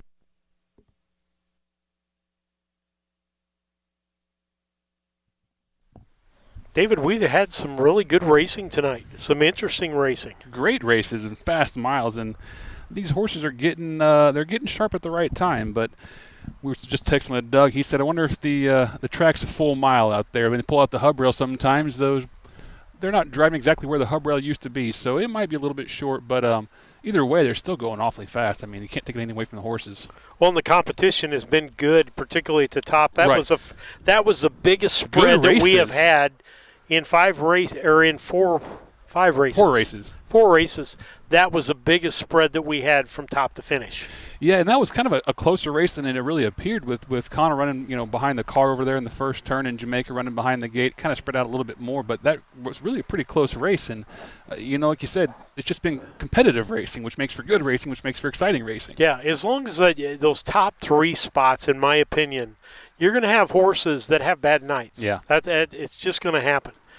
Something, as we say in our household, Excellent the butterfly racing goes by program unfolding coming up a little happens. later on. There will be a pacing colt that is coming in off a track record performance at the Schuyler County Fair at Rushville. Also coming up a little bit later, a 3-year-old trotter that dazzled onlookers as a 2-year-old at the Whiteside County Fair at Morrison with a track record performance. His name is Royal Champ. He makes his first start since September 3rd, makes his 3-year-old season's debut here tonight. Doc's Star in the free-for-all pace comes off an 8.5 length win in 158 at the Schuyler County Fair in their signature $6,000 race, the preferred pace. Again, all of these horses we're talking about scheduled to race here later tonight. Minnie Vinny, who won here a year ago in 158-1 for trainer Curtis Carey. Minnie Vinny is back here this evening. So you'll want to stick around. A lot of great racing yet to come. Lou's Raptor, a trotter with a record of 154. Glad to have you with us on this Monday evening. Thank you, Judge.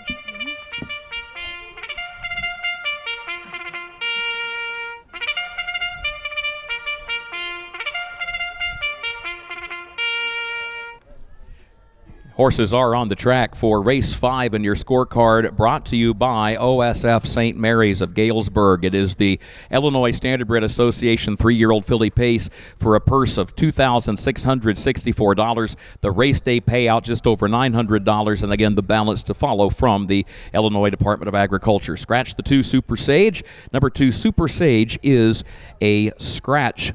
So a field of 4 now parading past the stands and getting ready to head toward the starting gate. In the meantime, there's Royal Champ going a warm-up mile. That's the trotter we talked about a moment ago that broke the track record for 2-year-olds at the Whiteside County Fair at Morrison last year. We'll see him back on the racetrack a little bit later on. But let's meet these pacing fillies. Number 1, Approaching Anawan, owned, trained, and driven by Jacob Radel of Edgewood. 2 is Scratch. 3, Fox Valley Barbie, owned by Kevin Miller of Arthur, Bart Seals of Mason, Penny White of Altamont, trained by Kevin Miller. The driver is Wyatt Avenetti. 4, League of Her Own, owned by Jim Cravens of Buffalo, Benita Simmons of Springfield, trained by Tom Simmons, the driver Mike Rogers. And 5 is San Antonio Storm, owned by George Pollock of Rushville, who has been a member of the Schuyler County Fair Board of Directors since 1970 in his hometown of Rushville. And just a couple of years ago, George was named by the governor as the Outstanding Person of the Year for the Illinois County Fair Circuit. Cole Prather trains and Connor Prather drives San Antonio Storm. One other note regarding the scratch of number 2, Super Sage, the reason given for the scratch by the Connections, track condition. But let's be clear about that. That is not in any way, shape, or form an indictment of the racetrack. All that means is, we talked about this several years ago with a Hall of Fame trainer from Illinois, Bruce Nichols.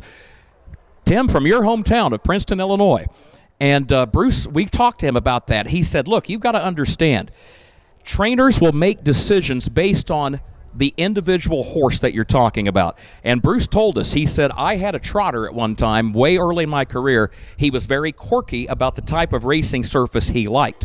So a lot of times it just comes down, when you hear the reason, well, I'm scratching because of the track condition, it's not a reflection really on the overall condition of the track. It's more a case of the owner or trainer saying, my horse, I don't think this particular night on this particular surface is what he needs.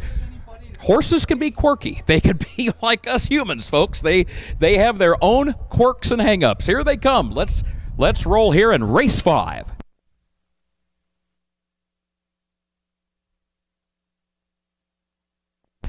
They are off and pacing, and there goes Fox Valley Barbie. Fox Valley Barbie right out for the early lead. San Antonio Storm has speed, but has to go wide around that first turn. Approaching Anawan, and League of Her Own, who's last in between horses, drops out to the back. It's pretty active around that first turn. Horses moving inside and outside. Mike Rogers, he hit the brake pedal with League of Her Own. He said, yeah, I think I'm going to let the rest of you just sort that out amongst yourselves, because we've got 3/4 of a mile yet to go here. So the opening quarter is in the books.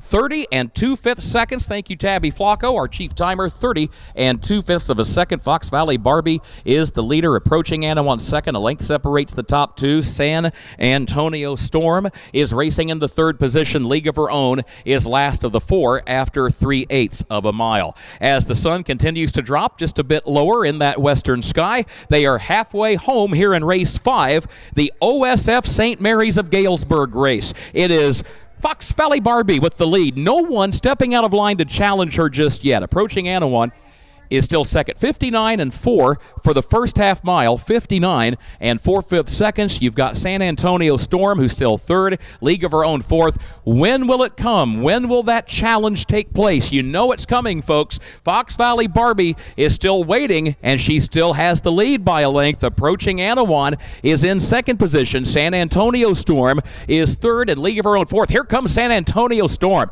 She will be the first to move. Comes out of that number 3 position. Takes second on the outside, 1:30 3. 1:30 3/5 of a second. Approaching Anawan just broke stride. Top of the stretch, Fox Valley Barbie to the inside, San Antonio Storm to the outside. A length and a half separate them. Here they come to the wire. Who's it going to be? Fox Valley Barbie maintains the advantage over San Antonio Storm, and it will be the pace setter, Fox Valley Barbie, winning it by a length on the line. San Antonio Storm was 2nd. She made a good race of it, had to settle for 2nd here this evening, though. Then there was a gap of 8 to 9 lengths back to League of Her Own 3rd, and Approaching Anawan was 4th.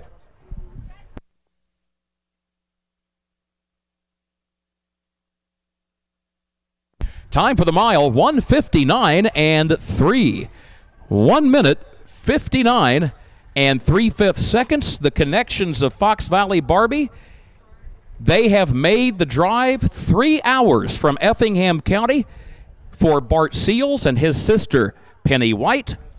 Kevin Miller comes to us out of Arthur. He's the trainer. Wyatt Avenetti, the driver, will meet the winner in just a moment. 1:59 3. Hey, pick a winner, players. Heads up. Sixth race, scratch the 1 and the 2. Pick a winner, players. Heads up. Sixth race, scratch the 1, Jazz Party, and scratch the 2, Incredible Stevie.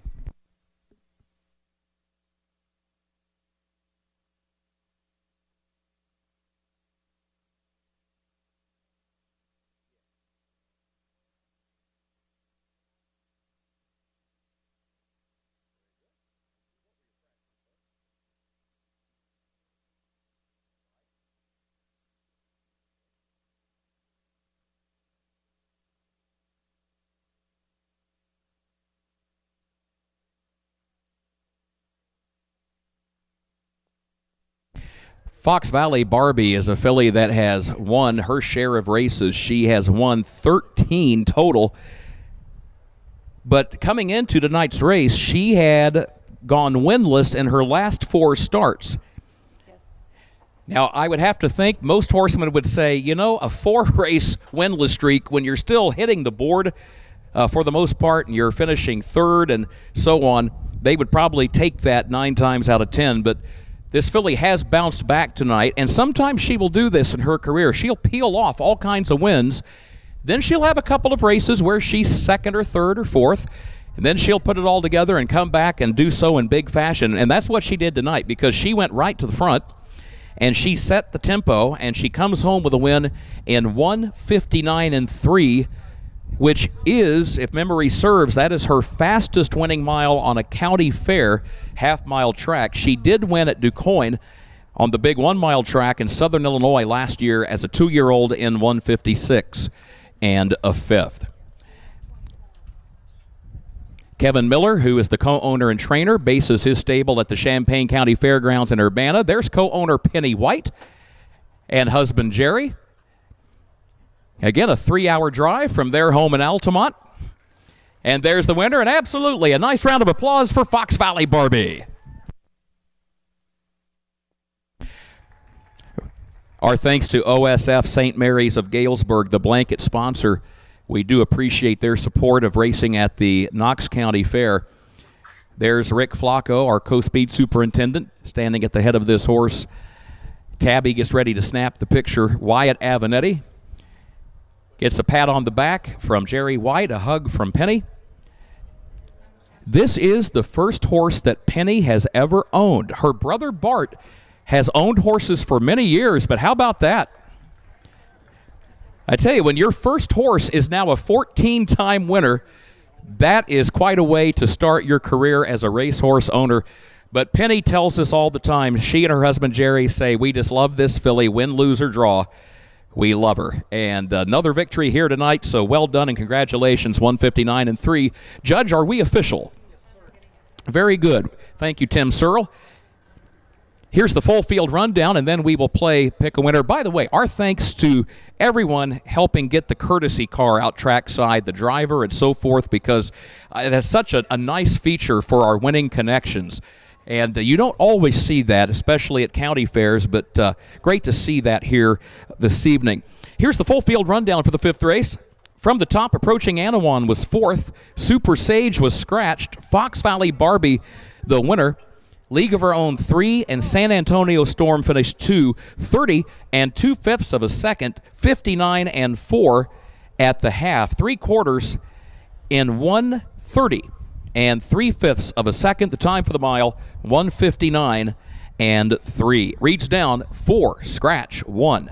3-2, the winning filly by Some Star Somewhere out of She's a Hot Mess by American Ideal, bred by the folks at Fox Valley Standard Breds, Dr. Kenneth and Patricia Walker. Pick a winner coming up. A reminder, scratch the 1, Jazz Party, scratch because of transportation issues, and also in the upcoming 6th race, scratch the 2, Incredible Stevie. Reason given, track condition. Again, we talked about that a moment ago. Driver change on the 4, Illini Game Day. That'll be Mike Rogers. Put Mike Rogers on number 4, Illini Game Day. Pick a winner for $10 coming up.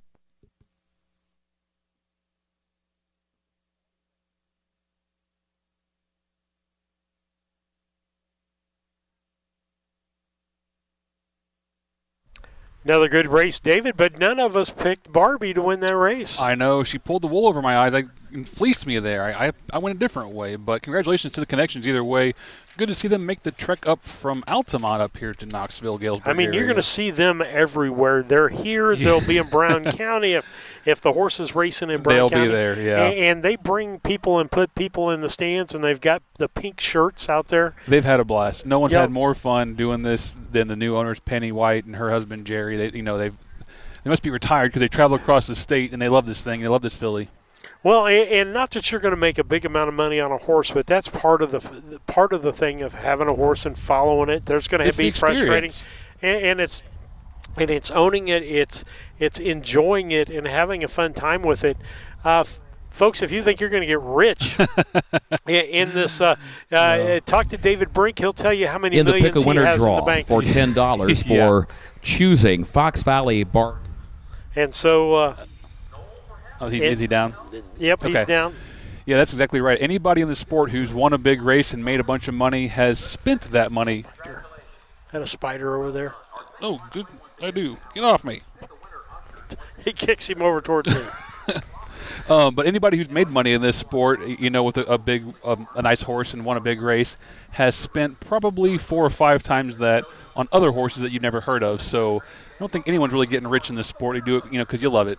No, we talked about J.D. Finn a while back. He won something they don't do anymore. You were talking. The $1 million bonus used to be a thing the Department of Ag put through. It came through the Department of Ag's whatever fund that number is. But yeah, if you won 3 of the 4 major stakes in the state of Illinois, whether that be the Cardinal Violet, the Night of Champions, Super Night, DuQuoin State Fair, and Springfield State Fair. If you won 3 of those 4, you got a $1 million check written to the Connections of that horse.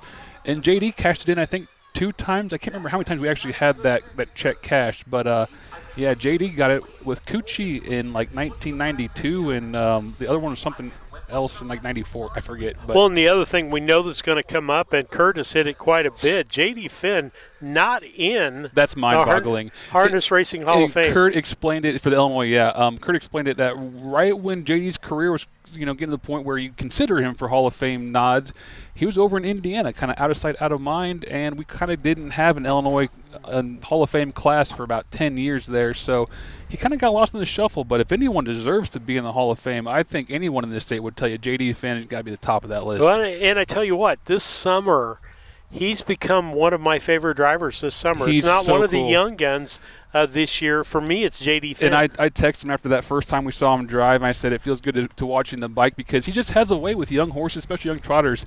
He's very confident, very comfortable, and doesn't overdrive them. Really just kind of lets them learn their pace.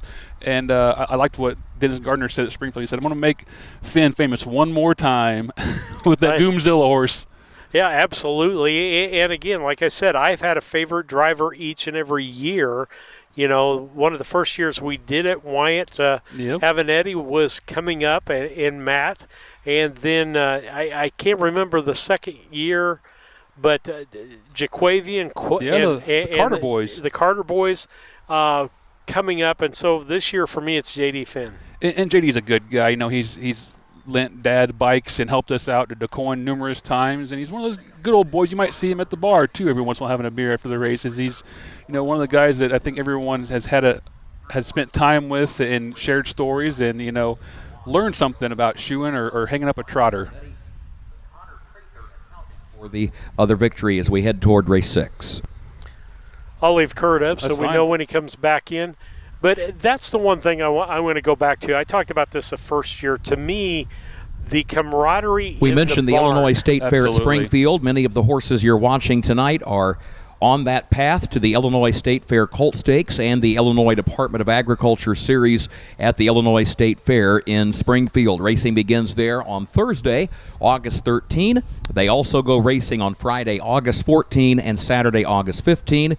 Then they take a break. They come back Wednesday, August 19 and Thursday, August 20th, post time 11 a.m. each day. Illinois State Fair Colt Stakes, the championship day will be on Thursday, August 20th. Camaraderie in the barn. We'll come back to that while Kurt's taking a break here. For sure. Just unbelievable. I mean, the helpers in the barn, the barn people, if they see somebody that needs help, they'll cross over and knot their horse and help them with that situation. I give the example. You're one of them. A horse gets to acting goofy on a track, and here goes David Brink taking off across the track, even though he goes face first kind of in the mud there. But that's just the way it is. I mean, we saw it here last year. Jamaica got locked in the wheels with... And Jay DeLong was here. Right. Yeah. And ended up... Horse went right down between the two of them, the two guys that were locked, and I believe it was DeLong that went down between them. His horse just... And he wasn't paying. He's not a young pup to go out there, so to see him bounce off the track like that, it's kind of scary. And that whole thing was a learning experience for me, as Jamaica ends up on the ground, his horse ends up on the ground, the cart is bent and underneath the horse, and his leg is stuck under the horse, but he's got his other leg, because I learned if the horse's head has got pressure on it, it won't try to get up. Going in circles. Yeah. Oh yeah, laying on its side. Yeah, laying on its side. And then the people that just came to the track from all directions to help calm that horse, to get Jamaica out from underneath the horse, to get the cart out from underneath the horse, and it's like everybody just looks out for everybody else. And it's one of those things where horsemen, know the dangers, know the risks. So leave it to the professionals, I would say. But if something needs cut, a piece of equipment was wrapped up, we know what to do. We know how to get the horse free quickly and safely. To make sure that there's no more damage done to anybody, the horse, animal, or driver. And I'm not going to say that there isn't some fun horsemanship out there, because we've seen Jamaica and several other people, they'll drop their whip. The whip drag. The whip drag. The little smile across the line, turning to the other driver and just showing the teeth to him. Ronnie Gillespie used to, when he'd pass the horse in the home stretch, he'd hit his wheel disc, really, hit that wheel disc, and then point his whip to the other drivers who went by him, and just with a smirk on his face. And it was hilarious, unless you were the other guy. But still, the crowd loved it, ate it up. That kind of competition is fun. And the other thing, I love it. My perfect race for this year would have 6 horses in it. No, it could have 8 horses. Okay, I'm okay with that. And I don't care what horses, but here's the drivers I want. Freddie Patton Jr., Jordan Patton. Yep. Cole. Yeah. And his brother. Connor. Matt and Wyatt. We can do a family thing. And JD and Jared. Perfect. 8 horses. I'd love to see 4 that. 4 families. Family bragging rights. Here, a call to post. I'm going to get this going for us. Horses are on the track for race 6. The blanket sponsor, Wisdom Financial. Wisdom Financial, Mike Wiegand, the blanket sponsor, and been a sponsor here for several years for the harness races at the Knox County Fair. And, of course, this year, the 175th Knox County Fair. $2,614 the purse, race 6 for 3-year-old pacing. Colts and geldings. Scratch the 1, Jazz Party.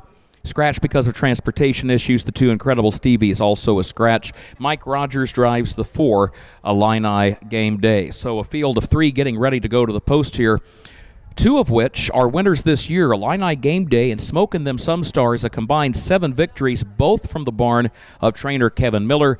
And YF, I'm a True Star, looking for a first career win, but was runner-up a year ago at the Knox County Fair, should say 3rd here at the Knox County Fair last year, runner-up at the Henry County Fair at Cambridge. These 3 pacers forming up for the post parade at the top of the stretch at the west end of the course. Here they come. 1 and 2 are scratch. 3, YF, I'm a True Star, is owned, trained, and driven by Bob Yon of Beloit, Wisconsin. 2 is Illini Game Day.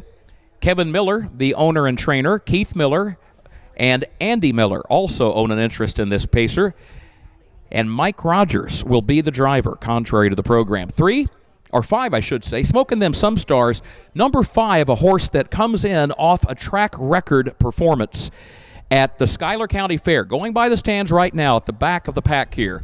Number 5, Smokin' Them Some Stars, broke the 3-year-old pace track record and broke it by nearly a full second a week ago tonight at the Schuyler County Fair at Rushville, 157-4, breaking the former mark of 158-3.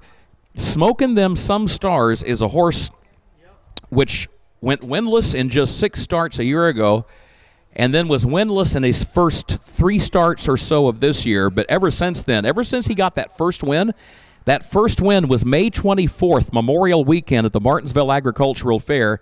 And as horsemen sometimes say, the light bulb went on. And we see this happen sometimes. It's incredible how once a horse gets that first career victory, all of a sudden the other wins will start to follow. And that has been the case because Smoking Them Some Stars has now won 4 times in his last 6 outings. At the post, gate is rolling.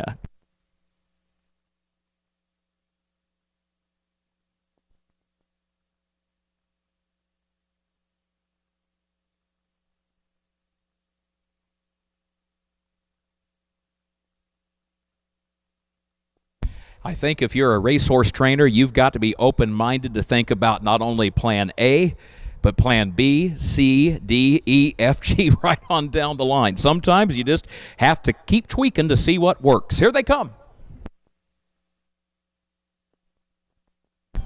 Off and pacing they go, and cheers of come on Wyatt, and there he goes for the lead with Smoking Them Some Stars. Smoking Them Some Stars carried all kinds of speed into the first turn. He broke stride for about 2 or 3 steps, then got back on gate, and now he gets clear with the lead. He just carried so much acceleration into the corner, looked like he just ran out of racetrack to place it. He got about midway on the turn, and all of a sudden, he was just kind of traveling too fast, you might say. So that's why Wyatt backed off, let him gather himself back up, got him back on the pace, and now leads it by a length past the quarter. Opening quarter in 30 3/5 seconds. 30 3/5 of a second. Smoking Them Some Stars is the leader as they move around that west turn and head toward the half-mile mark. YF I'm a True Star is second. Illini Game Day is in 3rd position as they come toward the half. It's a great thing to have a fast horse, but sometimes you got to be careful because these horses can move so quickly, and especially on a county fair half-mile track, you get into the turns, and sometimes it's just tough to find enough racetrack to put all that speed. But Wyatt's a veteran pro driver here, and he figured that out real quickly. 102 for the first half mile, by the way, 102 at the half.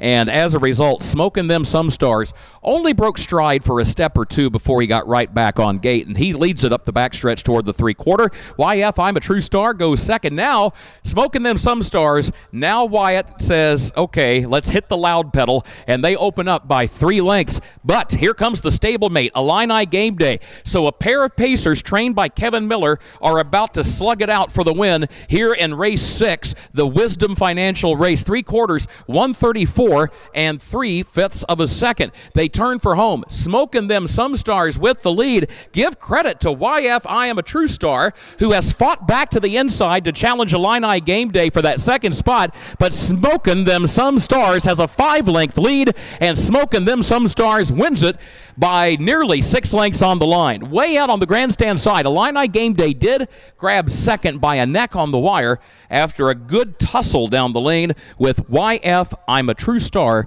who was third.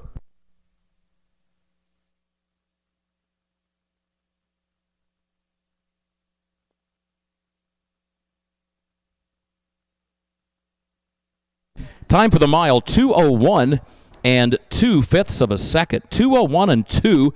Number 5, Smoking Them Some Stars, your winner.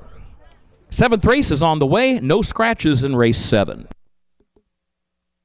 Horsemen, you may come to the track for that 7th event.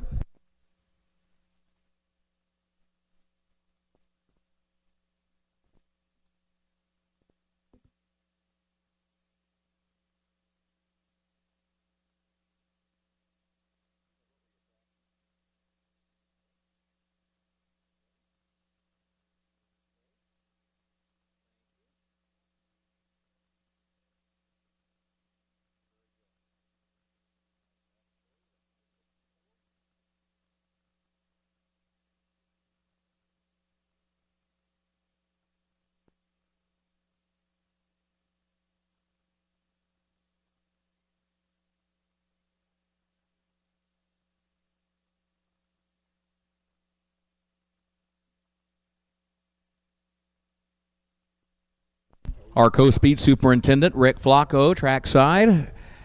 with wife Tabby climbing up toward the guardrail, getting ready to take the picture, and our good friend Bianca Miller joins Rick to help present the blanket here at race 6. That blanket, courtesy of Wisdom Financial in Galesburg. Mike Wiegand, he has been a faithful sponsor of racing at the fair, and that blanket goes to number 5. How about a hand for Smokin' Them Some Stars? Congratulations to Kevin Miller. He becomes the first trainer on the program to score a double here tonight. Kevin's also the co-owner with Daryl Miller of Arthur Diana Wilson, the breeder. Some Star Somewhere, the sire. And Wyatt Avenatti, he's won 3 races tonight to lead all drivers.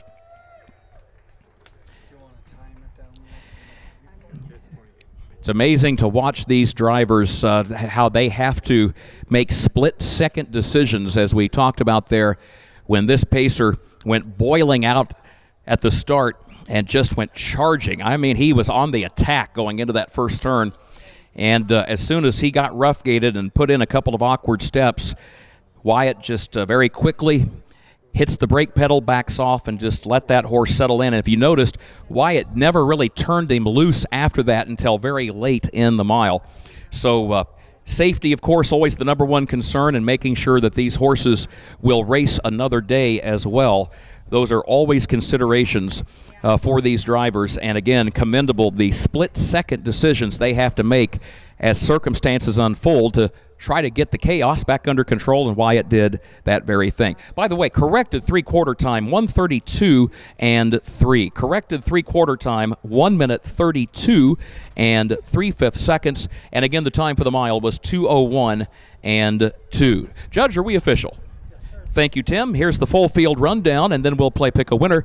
In that 6th race, Jazz Party was scratched. Incredible Stevie was scratched. YF, I'm a True Star, was 3rd. Illini Game Day, the runner-up, and Smokin' Them Some Stars, the winner. 30 3/5 of a second for the quarter, 1:02 at the half, 3 quarters in 1:32 and 3, and the time for the mile, 2:01 and 2/5 of a second. Reach down, scratch, scratch, 3-2-1. 7th race is on the way, the 3-year-old filly trot. The blanket sponsors, Doctors Jamie and Val Nesselrode. Driver for the 5, Princess Babe LRS, Jordan Patton. Jordan Patton drives the 5. No scratches in this 7th race. Pick a Winner coming up.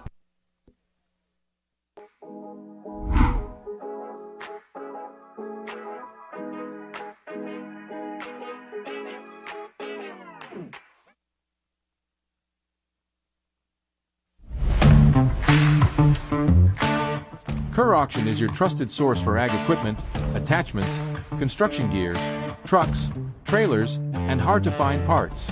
With live and online auctions at kerrauction.com, you can bid from anywhere, field, job site, or front porch. From big equipment to small parts. If you need it, Kerr Auction has it. Don't miss your next deal. Check out kerrauction.com today. Kerr Auction, built for the working world. Why pay more for the same groceries? Your favorite brands at prices you'll love. Right here in Mattoon. Family owned and proud to serve our community. Proud supporters of local harness racing and the Coles County Fair. Stop in and save today. B&D Grocery in Mattoon.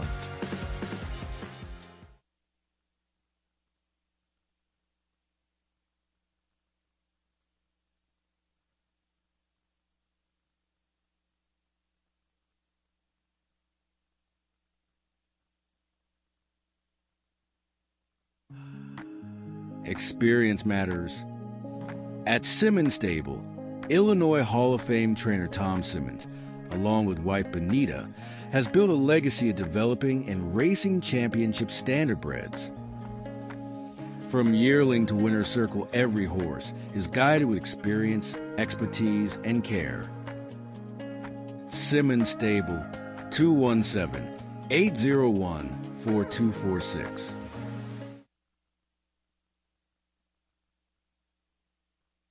Looking to move your mobile home? Need a roll-off dumpster at a competitive rate? Or maybe it's time to demo that old mobile home? Pine Ridge Mobile Home Transport has you covered. We serve Central Illinois with reliable mobile home transport, offer affordable roll-off dumpsters for the Springfield area, and provide expert demolition services across Illinois and Missouri. For fast, friendly service, call Wayne Decker at 217-313-9744. That's 217-313-9744. Or find Pine Ridge Mobile Home Transport on Facebook, your one-stop solution for mobile home services.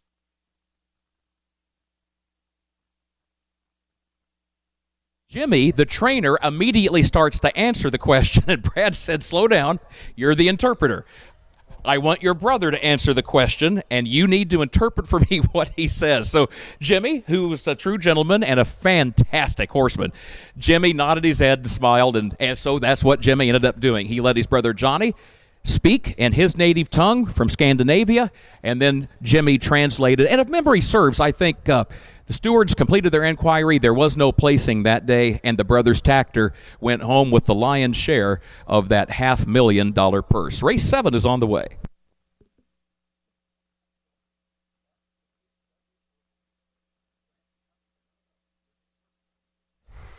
All right, David, until Kurt gets ready, let's talk about racing. We will be 2 weeks from now.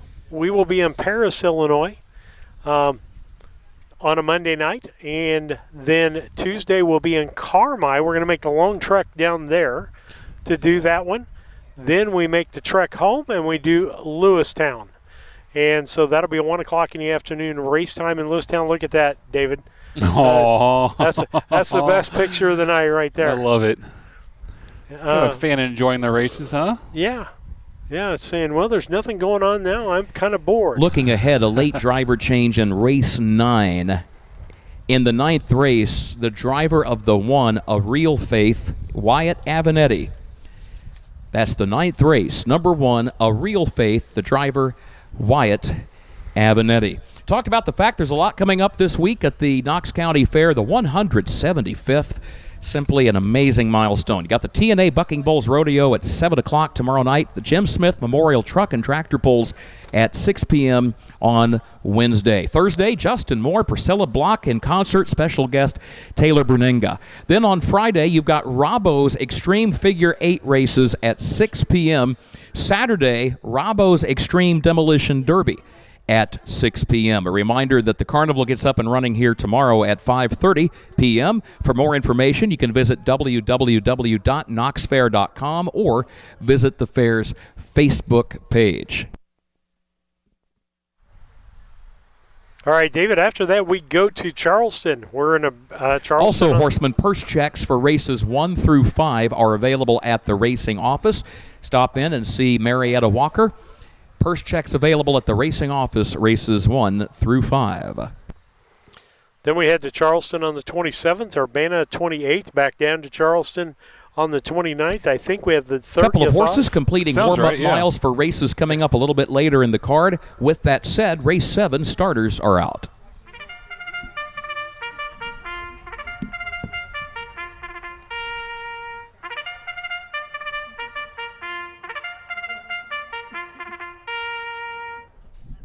No scratches in race 7, just a driver change. As a reminder, the 5, Princess Babe LRS, Jordan Patton in the bike. The Illinois Standardbred Association 3-year-old filly Trot for a purse of just over $2,500. Post-parade begins forming up over at the west end of the track, and here they come now. Number 1, Broadway and Lou, owned by the Flacco family farms of Alexis, of Dr. Richard and Arlene Flacco, and Rick and Tabby Flacco. Owned also by the trainer, Steve Searle, out of Grant Park. Brian Code from Bradford, the driver, Wyatt Avenatti. 2, Lou's Madison, owned by Jay DeLong of Clinton, Wisconsin, trained and driven by Mike Rogers. 3, No Flies on Me, owned and trained by Jamaica Patton of Rochester, owned also by the D&J Racing Stables of Terry, Mississippi, of Duncan and Jacqueline McLean, trained by Jamaica Patton, the driver Mike Cox. 4, Bills Are Due Lou, owned by the Flacco family farms, trained by Jill Brown, Chris Brown in the bike. 5 is Princess Babe LRS, owned by Ivan Hawthorne of Winsboro, Louisiana, Benita Simmons of Springfield, Illinois, Keone Anders of West Monroe, Louisiana, the trainer Tom Simmons, the driver, contrary to the program, Jordan Patton. And number 6, Checkin' Lights and Chrome, owned and trained by Connor Prather of Springfield and his brother Cole Prather in the race bike. So the brothers Prather with a bit of a role reversal here earlier this evening We had Cole as the trainer, but he's going to step into the race bike, and Connor, the trainer of number 6. Good to have you with us. This is the 8th county fair of the season here in Illinois, of the 28 that offer these Illinois Standardbred Association races. And a lot of great racing yet to come as we start to move deeper into the month of July and head toward those state fairs at Springfield and DuQuoin. Right now at the post, and the gate is rolling. Presiding judge asking for the gate to be closed here along the home stretch near the speed office. We would appreciate it, please, in the interest of safety. Rolando? Don't do it. Don't cross. Hang on. We've got a field of horses coming down for the start. Top of the stretch. Track is hot. We're ready to go. Race 7. Starting gate is coming off the turn. Top of the stretch. An 1/8 of a mile from the start. Here they come. Race 7. Lined up and ready to go.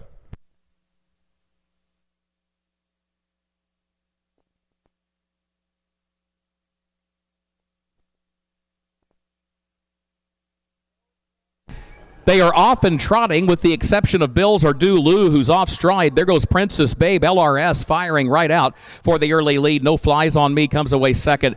Broadway and Lou is third as they race toward the quarter-mile mark. No Flies on Me just broke stride, and also Princess Babe, LRS. So the leader broke stride. The horse that was racing third on that first turn broke stride. What does that mean? It means Broadway and Lou moves up to take the lead. Broadway and Lou, number 1, is your leader as they move by the quarter-mile mark by just 1 length. Princess Babe LRS is right back on the trot, and here she comes. Princess Babe LRS moves up on the outside to challenge for the lead as they move down the west side of the course. Then a gap of 3 more lengths back to Lose Madison, 31 and 4. Thank you, Tina, for the opening quarter. 31 and 4/5 of a second. Coming toward the half-mile mark, Broadway and Lou, your leader. Wyatt Avenatti looking for win number 4 on the card. Leads Princess Babe LRS by a length and a half, gap of 2 lengths. Lose Madison is traveling in third. No Flies on Me is fourth, and Checkin' Lights and Chrome fifth, but right there. Here comes Lose Madison. Lose Madison moves out of third and now challenges for second as they move back to the east end of the racetrack,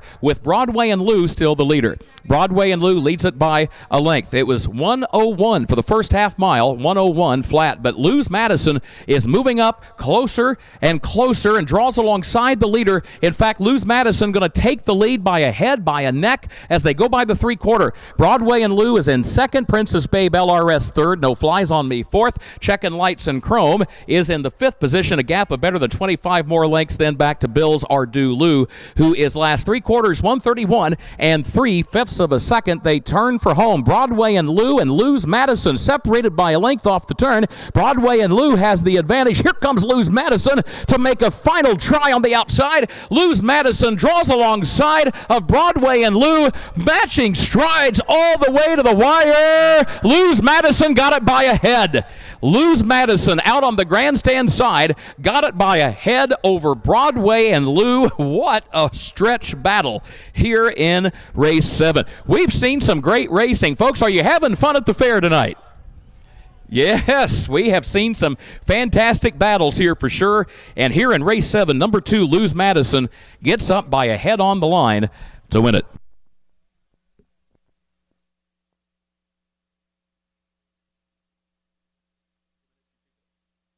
Time for the mile, 2 minutes and 2/5 of a second. 2 minutes and 2/5 of a second. We said it earlier tonight when we saw those 2-year-olds, and we're going to say it again with these 3-year-olds.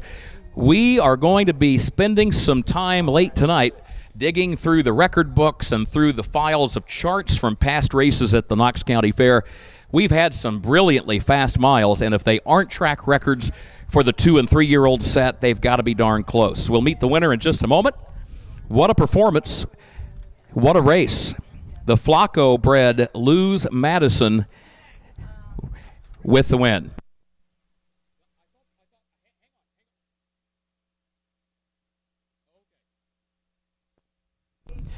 This race will now be the Chris Pepmeyer Remax blanket. Chris, a good friend of the Flacco family, and there she comes trackside.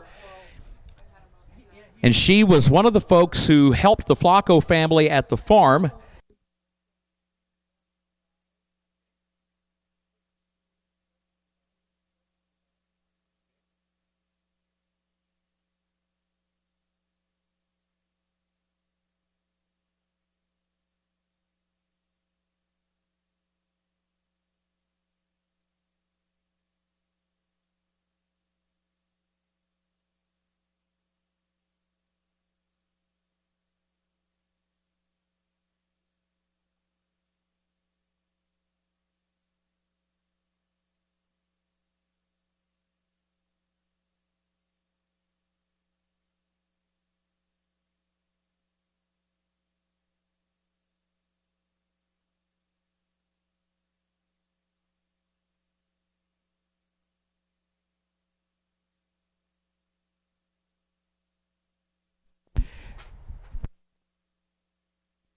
close race. Let's play all the Pick a way Winner, around. and then we will get to the full field rundown. In the Pick a Winner draw, $10 for choosing Luz Madison. First initial S, I believe. Last name Rath, R-A-T-H. Give us a wave. So our Pick a Winner, there we go. Yep, kind of just down east of the start-finish line, about midway up the grandstand. And here come Joseph and Gia Flacco to deliver that $10. 2 minutes and 2/5 of a second. That is a fast 3-year-old trotting mile. And again, we're going to go home tonight and start researching these track records for the Knox County Fair. We should have come more prepared. But wow, what a job by the track crew, and you've got some fantastic horses here this evening. Talked about Lou's Legacy earlier. He has sired a lot of nice horses, including some very fast fillies. And again, if that's not a 3-year-old trot track record, that has got to be right in the neighborhood. Pretty quick mile, 2 minutes and 2/5 of a second. Here's the full field rundown for race 7. Broadway and Lou, the runner-up. Luz Madison was the winner. No Flies on Me finished 5. Bills Are Due Lou was 6. Princess Babe LRS 3. Checkin' Lights and Chrome finished 4. They got the quarter in 31 and 4. They got the half in 101 flat. 3 quarters, 131 and 3. And the time for the mile, 2 minutes and 2/5 of a second. And it reads down 2:15.634. Race 8 is on the way. No changes in this 8th event.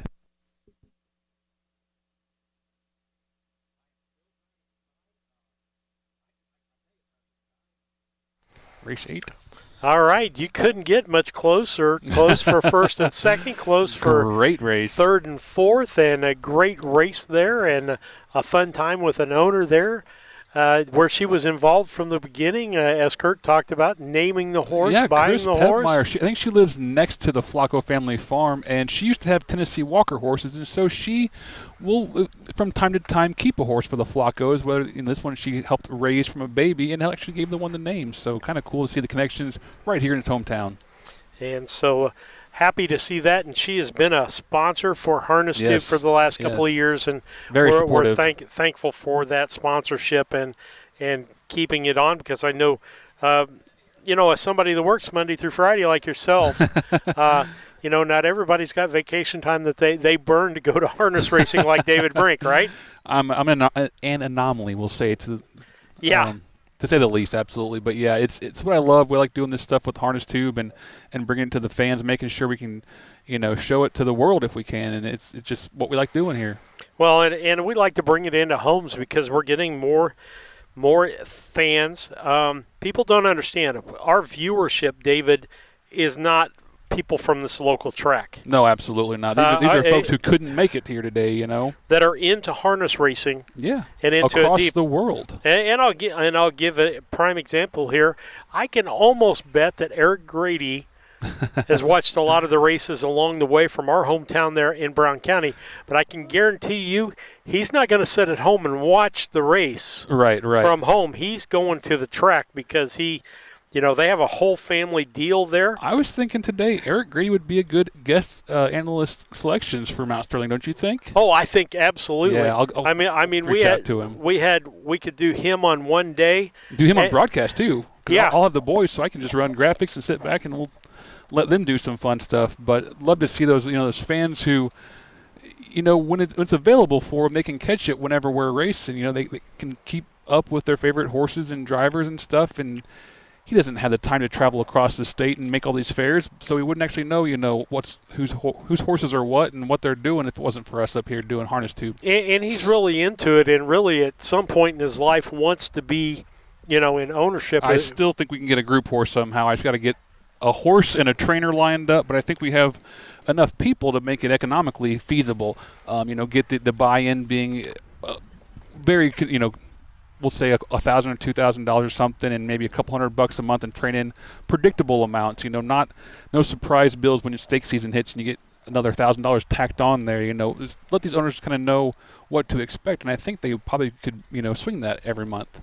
Absolutely, I think it'd be fun. We could get T-shirts, the whole the whole group, just like the Barbie T-shirts, right? You have to create the excitement. You have to create the environment for people to want to be a part of. And if you're watching today, and by the way, this much we do know. We just looked up the all-age track records for the trot and the pace at the Knox County Fair. The fastest overall trotting mile on this track belongs to a 4-year-old mare named Fall Creek Tsunami, who trotted in 1:59 back in 2008 over this racetrack.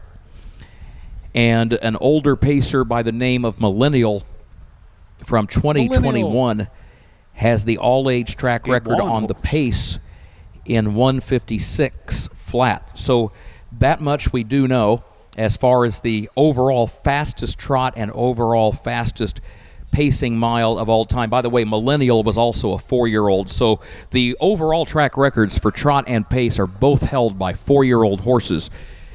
And that's always kind of the bugaboo, trying to go back and retrace the steps and nail down those records for the 2-year-olds and the 3-year-olds at each gate. But what we will do, and 7 races in the books, I mean, there are probably 3 or 4 races within those first 7 that warrant research as a possible 2-year-old or 3-year-old track record.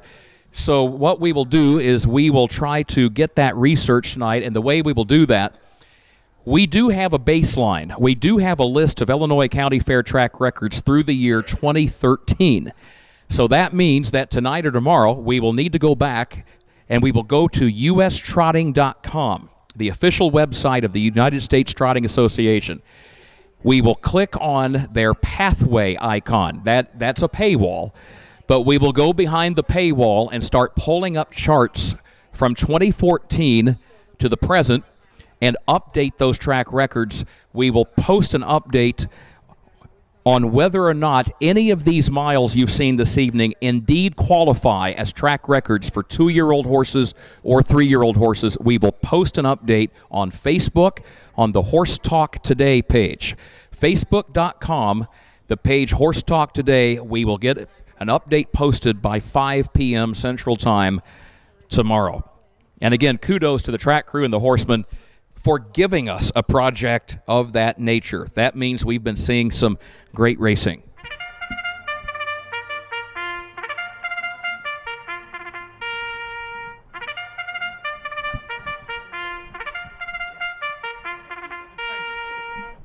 Horses are on the track for race 8, the Illinois Standardbred Association 3-year-old Colton Gelding Trot for a purse of $2,500. There are no scratches and no driver changes in this 8th race. And by the way, folks, this is not a situation that is peculiar to the Knox County Fair. This is really the case for probably the majority of county fairs around the state. Even the Illinois State Fair at Springfield and the DuQuoin State Fair.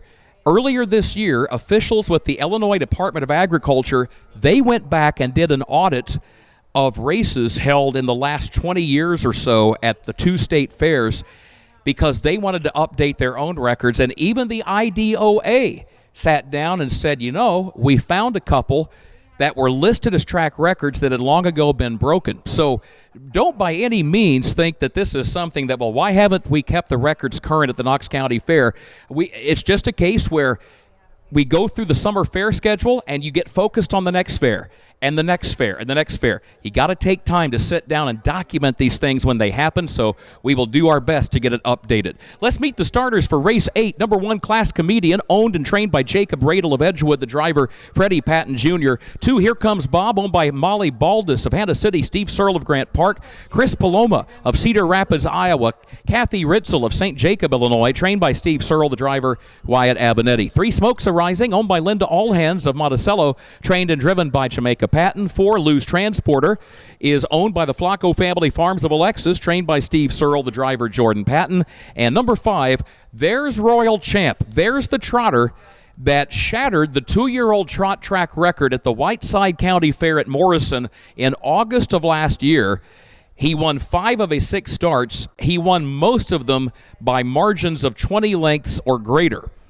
And he returns to the races here this evening for his 3-year-old debut. He has not seen the racetrack since Labor Day weekend of last year.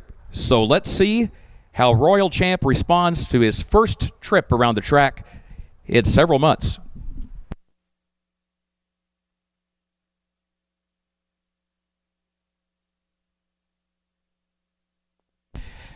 Our own Tina Schrock has just pointed out, and Tina joins us as our official charter this evening. She's here in the infield in the judges' stand. She charts the progress of each horse in each race, and that information is then sent to the U.S. Trotting Association. All those numbers you see in your track program that identify where these horses were in their prior races, the quarter, the half, the three-quarter call, and so on. That's what Tina does. She's also has a full-time position with the Illinois Department of Agriculture, and she is a United States Trotting Association director for District 5 here in Illinois. She just told us, she said that mile by Royal Champ last year at Morrison was the fastest Illinois Standardbred Association 2-year-old trotting mile for all of 2025. Now, we have seen a faster 2-year-old trotting mile in 2026 on the fair circuit, but not in 2025. That Royal Champ mile was the fastest of the year last year for 2-year-old trotters in this ISA series. Let's see.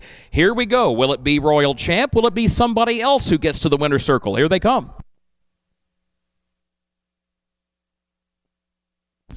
And our thanks to Doctors Jamie and Val Nesselrode, the blanket sponsors, as we are off and trotting with Here Comes Bob, right out for the early lead. And there goes Royal Champ from the outside. But here comes Bob quickly, gets over to the inside lane and saves ground around the first turn. Leads it by a length. Royal Champ will go second, and Royal Champ going to slide down to the inside and draft in behind the early leader. Lose Transporter will go third. Class Comedian is fourth, and then a gap of 8 more lengths back to Smokes Arising, who's last of the 5. As they go to the quarter, Royal Champ is off stride.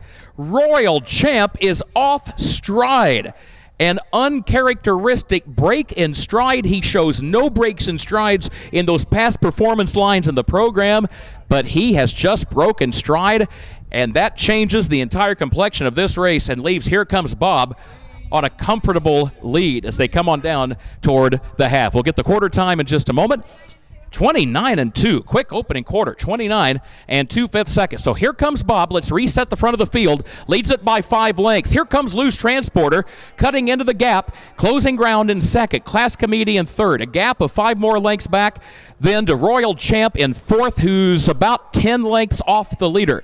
59-1 for the half, 59-1. It's a margin of 20 more lengths back to Smokes Arising. Up the backstretch they go. Here comes Bob as the leader. A fast pace up front. Will that work to the advantage of these horses trying to close ground and catch the leader? Will they be able to close into a fast pace, as horsemen like to say? Here comes Bob, still has the lead. He has it by a length midway on the final turn, but here comes a challenge as they race to the top of the stretch. 1:29-1 was the time at the 3/4, 1 minute 29 1/5 seconds. Here comes Bob, is there to the inside. Lose Transporter is coming on from the outside. Lose Transporter coming after. Here comes Bob. Lose Transporter is there on the outside. He's got the lead in deep stretch. Lose Transporter gets up by a length on the line. Lose Transporter won it by a length over Here Comes Bob. It was another 10 to 12 lengths back to Class Comedian third, joined closely at the wire by Royal Champ in fourth, and Smokes Arising was fifth. Lose Transporter, your winner.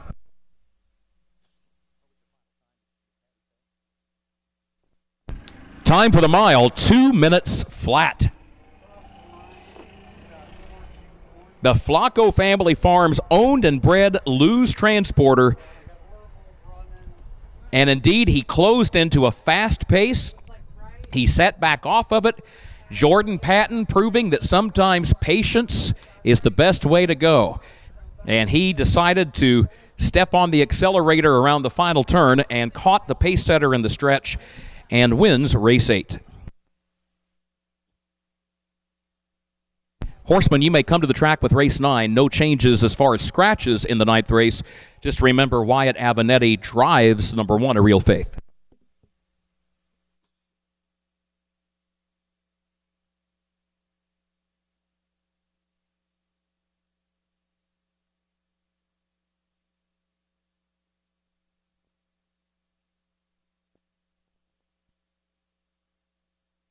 Folks, the winner of race 8, Lose Transporter, is a horse which means a lot not only to the owner-breeder Flacco family farms of nearby Alexis, as well as trainer Steve Searle, but this is a special horse for 28-year-old driver Jordan Patton, a native of Mississippi.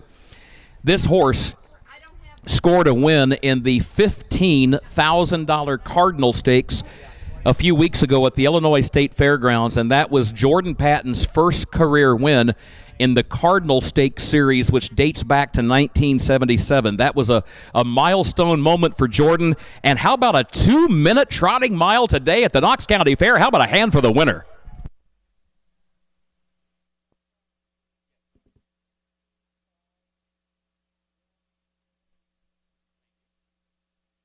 Congratulations to our winning connections, another winner for Lou's Legacy. And our thanks to Doctors Jamie and Val Nesselrode, the blanket sponsors here for this 8th race, this 3-year-old Colton Gelding Trot. 4th career win for Lou's Transporter. This is a horse that won here as a 2-year-old. He loves this racetrack. He won here last season, and he comes back to win here again. A repeat winner at the Knox County Fair, 2 minutes flat. Full field rundown coming right up, and we'll play Pick a Winner in just a moment.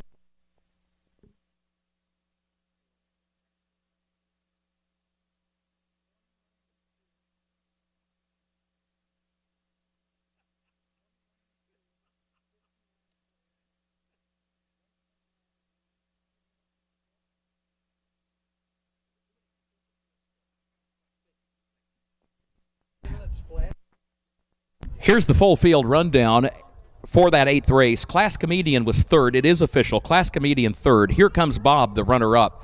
Smokes a Rising 5. Lou's Transporter, the winner. And Royal Champ, after breaking stride, was 4th. 29-2 at the quarter. 59 flat at the half. 3 quarters, 129-1. The time for the mile, 2 minutes flat. And it reads 3:25:14. Pick a winner, $10. Where is Anita Hughes of Gilson? Anita? There we are. Seated up near the top rows of the grandstand. And here come Joseph and Gia to deliver your $10. And again, that $10 courtesy of Flacco Family Farms and other assorted prizes tonight, courtesy of DeRoos Starting Gates. All right, David, who to thunk? Who to thunk? Yeah, Lisa doesn't pick. I want you to repeat what you said, because there's just no logic in things, and sometimes it works out. Lisa she gets looks like a genius picking that one in that race. 87 points she got because she picked them in the right order and didn't pick that horse. That's unreal. 59-1 last. I'll change that. 59-1 last half. Oh yeah, but that's just and the crazy, mile you know. In 2 minutes flat. We spent all that time talking up Royal Champ in the mile last year, Morrison, and what he accomplished, only for him to have an uncharacteristic break going to the quarter. I didn't see any kind of speed or checking. Just kind of got off stride there and took himself out. All right, guys, what I want to talk about, they don't have them here. I don't see box seats here at the Knox County Fair, but a lot of fairs we go to have boxes. And what I want to tell people is, like down in Martinsville, a couple of days of racing down in Martinsville, get a box down there, buy a box, whatever the cost is. I think Martinsville is one of the cheaper ones. Brown County's got boxes that you bid on for all the events. But get a box, and I'll use the Grady family because they're, to me, the harness racing family that's just fans. They don't hang out back at the barn. They're in the stands every year at Brown County since I can remember. But they're familiar enough with the sport. You know, I think their great uncle, the Flynn, raced up in Peoria area, Pekin area. Yeah, and there's her dad, some connection there. And Kathy's dad had something to do with. So they're familiar with it. They know the lingo. They know what they're looking at. You know, they know how to handicap a little bit, which is what makes it fun. And that's what we're trying to do, is make fans here with Harness Tube, so that you can handicap, so that you know who you're following, so that you can make educated guesses watching these races. You know, because if you have a horse to follow, it makes it 10 times more fun to watch these things. Oh, absolutely. I've got favorite horses out there that I Names, love to watch. Colors, whatever. Yeah, that you like, that you want to be involved in. But one thing I know the Grady family does, and a lot of people do, will take a deck of cards. Yeah. And if there's Simple. 7 horses in the race, then there's 7 cards, depending on how many people you have in your group. You might double up in a 3-horse race. You put your quarter, your dollar bill in the pot, and whoever takes which horse wins takes the pot, right? Yeah, and they're having a blast down there. It just gives you something to cheer for. Our sport's exciting enough. We're lucky to have one of the greatest announcers all time. Kurt Becker does an amazing job getting the energy into the microphone.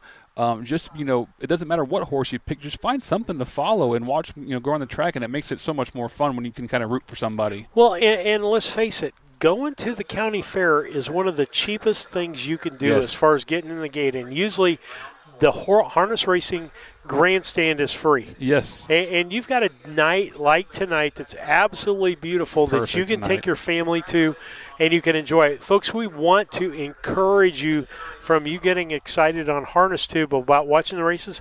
Go to your local county fairs. Yeah. Go up to your horseman, ask if you can see the horse up close. That's the fun part is when you can see these 1,000-pound animals, I should say athletes, up close and personal. They really are impressive, and these fans may not get to see horses up close and every day, so it's kind of a special treat for them to get back in the barn area. And I say the horsemen are more than welcome, or more than happy, to show you around the barn and show you the equipment and the horses, whatever. And, David, one thing we'll tell you, horsemen will tell you this, a cooler night like tonight, we're seeing really good speeds for as cool as it is this evening. Yeah, usually the hotter the temperature, the faster they go, but this has just been a great night of racing here. And, in spite of a cooler temperature, we're still seeing some probably track record miles out here. We'll double-check those tomorrow, and Kurt will get the official word. But, yeah, they're at least meeting the track record, if not breaking them tonight. And this is a fairly what I want to call loose track. If you look at I love the picture from the car on the backstretch that you can just see all the dirt. The dirt and dust. That camera is going to be filthy. Yes. Yeah. Stacy DeRoos has got a little dirt in that car, I would imagine. I probably got some alcohol wipes somewhere. We can clean off some of the equipment. But, yeah, it takes a beating out here. These tracks are dirty and nasty, and that stuff piles up on our equipment. But there's a lot of things. Invite people over. If you're watching today and you're watching by yourself, it's 10 times more fun. Well, how about to invite people over? Speaking of, I got a shout out here. We got a couple watching over in Springdale. Rosie and Diane Wagner are watching with Mom. I'm going to give them a quick shout out. I think we hear a post parade. We'll get back to Kurt for the ninth race. There's probably no wine flowing. Probably not. Horses are on the track for race number 9, the first division of the free-for-all pace. A reminder, Wyatt Avanetti drives the one of Real Faith, purse $1,000. This is a lineup which includes Doc's Star, who comes in off an impressive victory at the Schuyler County Fair in Rushville. He won their $6,000 feature, the preferred pace. That was last Tuesday afternoon. And he got away near the back of the pack. He always seems to do well coming from off the pace. And he set back and made a big move around the final turn. He went 3 wide coming from the back of the pack in that final quarter mile and then just drew off down the stretch to win by 8.5 lengths. Mike Cox drove last Tuesday, and he's back in the bike for the Brooks stable, which comes to us out of Cambridge. But Doc Starr will see how things go tonight, fresh off that big win at Rushville. Also, track conditioning back underway, so just a heads up to the horsemen that the water truck has just re-entered the home stretch. And again, we appreciate our track crew very much. Great job, as always, as the coat of water is applied to the racing surface and the post-parade. And there's a good hello from our water truck driver, and we appreciate everybody who takes time to help out here at the Knox County Fair and on this particular evening for the harness races. Lieber's Boxcar Express, your blanket sponsor for race 9. Number 1 is a Real Faith, owned and trained by Doug Graham of Springfield, but the driver is Wyatt Avanetti. 2, She's Real, owned and trained by Jacob Radel of Edgewood near Effingham, the driver Jordan Patton. Number 3, Rock On Big Star, owned by Jerry Blunt of Clinton, Mississippi, the trainer and the driver Cole Prather. And number 4 is Doc's Star, owned by Dave and Adam Brooks of Cambridge, trained by Dave Brooks, the driver Mike Cox.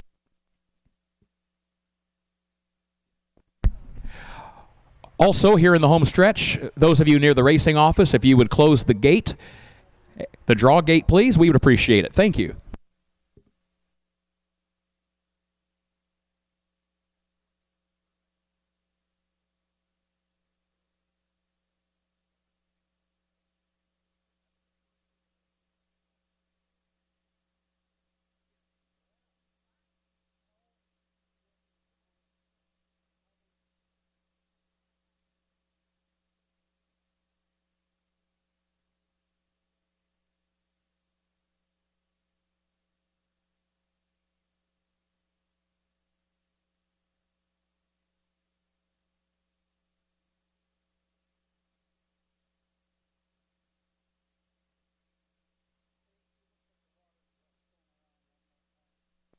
Looks like another coat of water will be put down on the racing surface. And in fact, now they're going to wrap up. And again, thank you to our track crew. Job well done.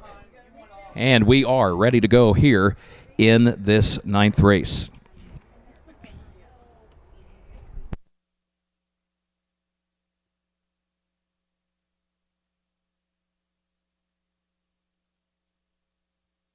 Been quite a night of racing thus far. I think we're going to have to research track records for just about everything tonight. 2-year-old filly pace, 2-year-old colt pace, 2-year-old filly trot, 2-year-old colt trot, 3-year-old filly trot, 3-year-old colt trot, 3-year-old filly pace.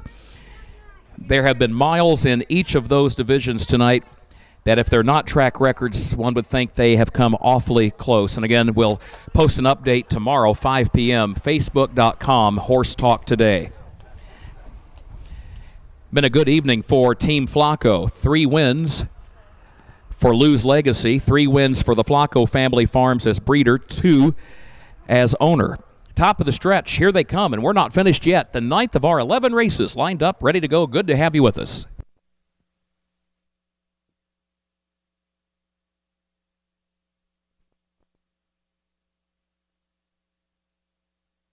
They are off and pacing, and there goes Doc Star, goes right out for the early lead. A Real Faith, though, is going to be a stubborn foe to the inside.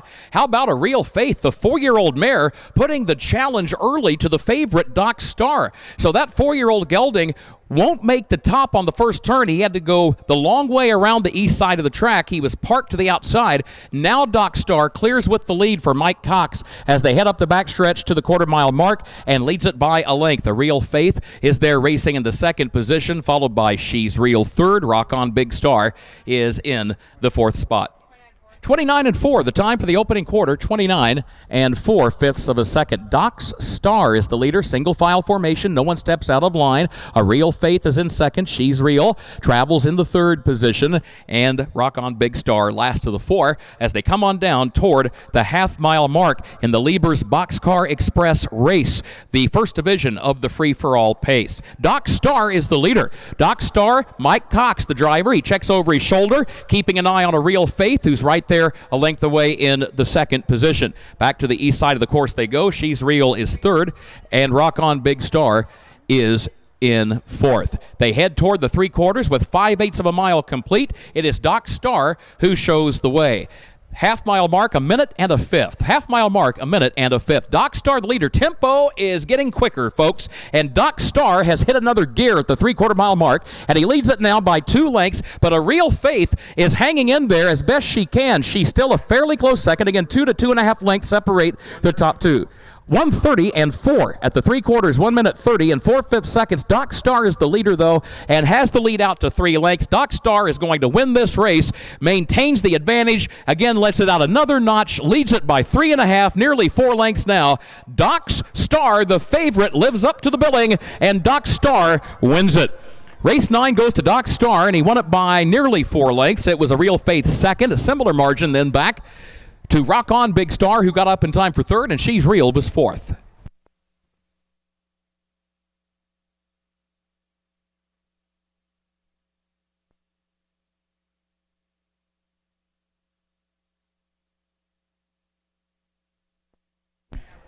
Time for the mile, 2 minutes flat.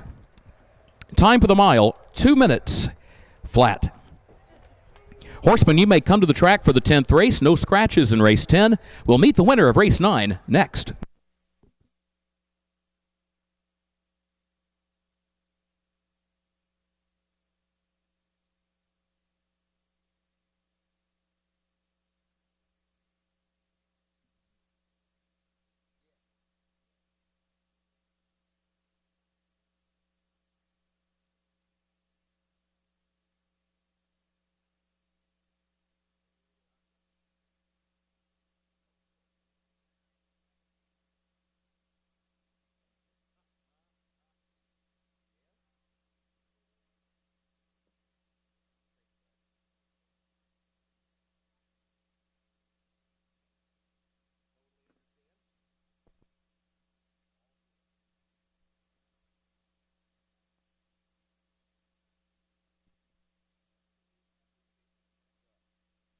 Mike Cox, the winning driver, grew up in Hamilton, Missouri. He started his career as a teenager driving on the Iowa Fair circuit. Moved to Illinois many years ago, makes his home now in Sherman, just outside of Springfield. He's won over 600 races in his career. Arguably the biggest of those wins, he won a $100,000 race in Chicago a number of years ago, the American National 2-year-old trot for a purse of $106,000. And he has proved to be a pretty good match to drive Doc Starr. Mike is now 2 for 2 with this horse. How about a hand for the winner of race 9? Our thanks to Lieber's Boxcar Express, your blanket sponsor here in race 9. Doc Starr is owned by Dave and Adam Brooks of Cambridge. The Brooks family also heads up the racing office each year at the Henry County Fair at Cambridge. Dave is the trainer. 9th career win for this pacer. And you might have noticed in your track program, this horse pulled a 42-1 upset in May at Oak Grove in Kentucky. So if you doubt this horse, you doubt him at your own peril, folks. He's quite a racehorse. There he is, Doc Starr. Bred by Alan and Sarah Beckham, who are based in Wisconsin. And the winning pacer, an Illinois-bred 4-year-old gelded son of Time to Roll out of Star of Show by Estrellos. 2 minutes flat. Here's the full field rundown. It's official. 9th race, A Real Faith, the runner-up. She's Real finished 4. Rock On Big Star was 3. And Doc Starr, the winner. The quarter, 29-4. The half in a minute, 1/5. 3/4, 1:30. And 4/5 of a second. The time for the mile, 2 minutes flat. Reads down 2-4-3-1. 10th race is on the way. A reminder, the driver of number 3, Rule the West, will be Mike Cox. Rule the West. Mike Cox, the driver.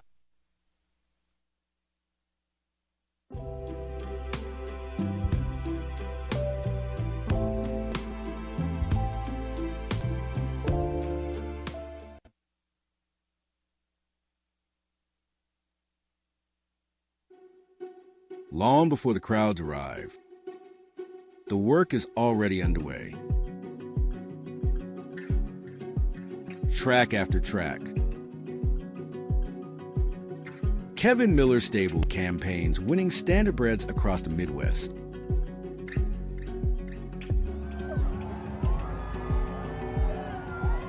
Kev Miller Stable, 217-254-0170. For over 40 years, horses have been our way of life. Built on experience, patience, and care. From sale preparation to rehabilitation, we are committed to helping horses reach their potential. Brenneman Equine, a tradition of horsemanship. Call Lamar or Ronnie today.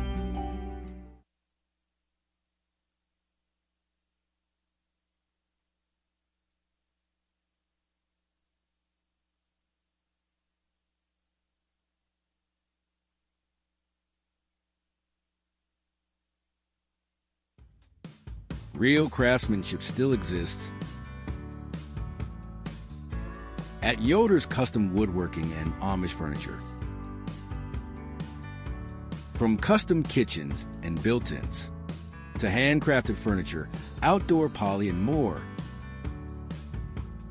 Family owned and trusted since 1995. Visit Yoder's in Sullivan or call 217-728-2166 today.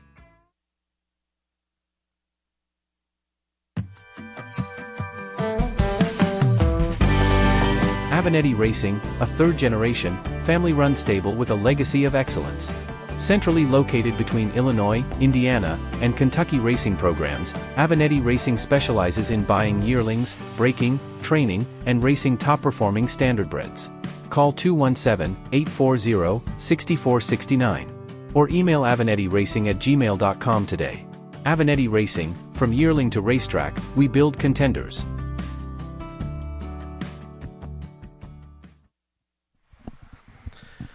Back with you on Harness Tube. Yeah.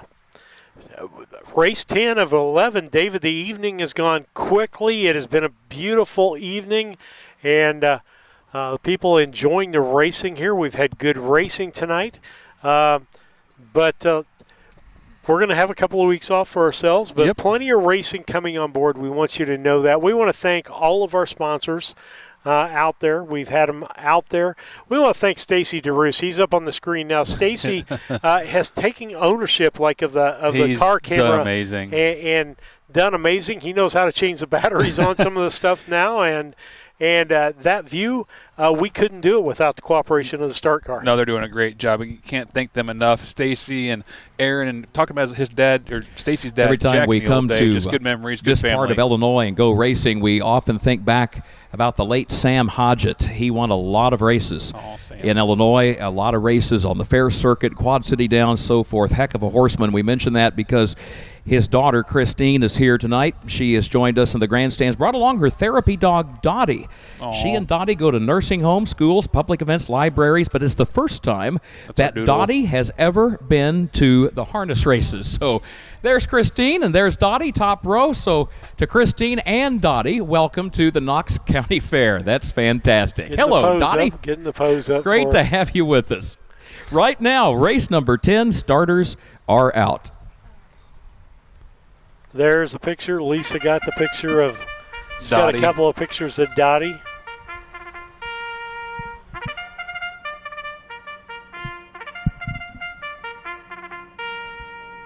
Horses are on the track for race number 10. It is the second division of the free-for-all pace. The Edward Jones blanket, no scratches. The driver of number 3, Rule the West, will be Mike Cox.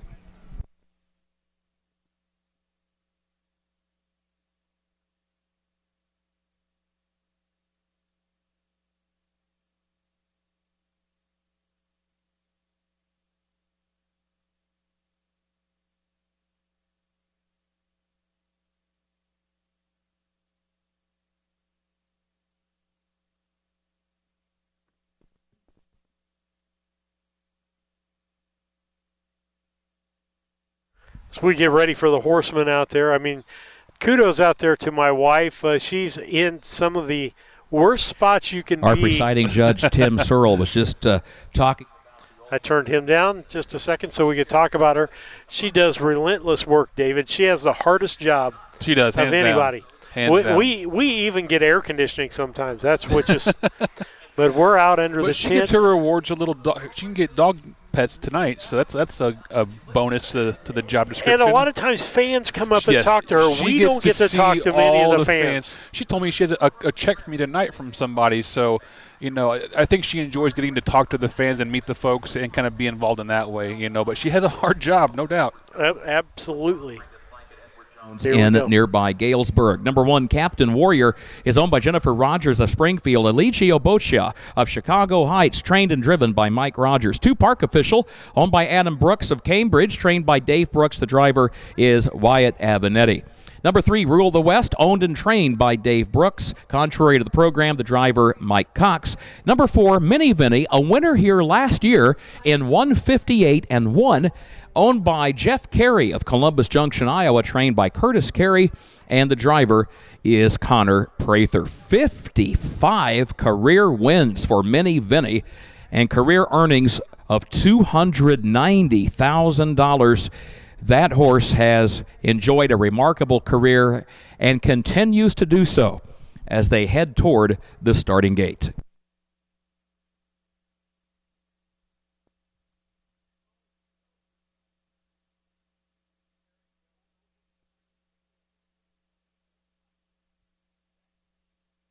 At the post, gates rolling.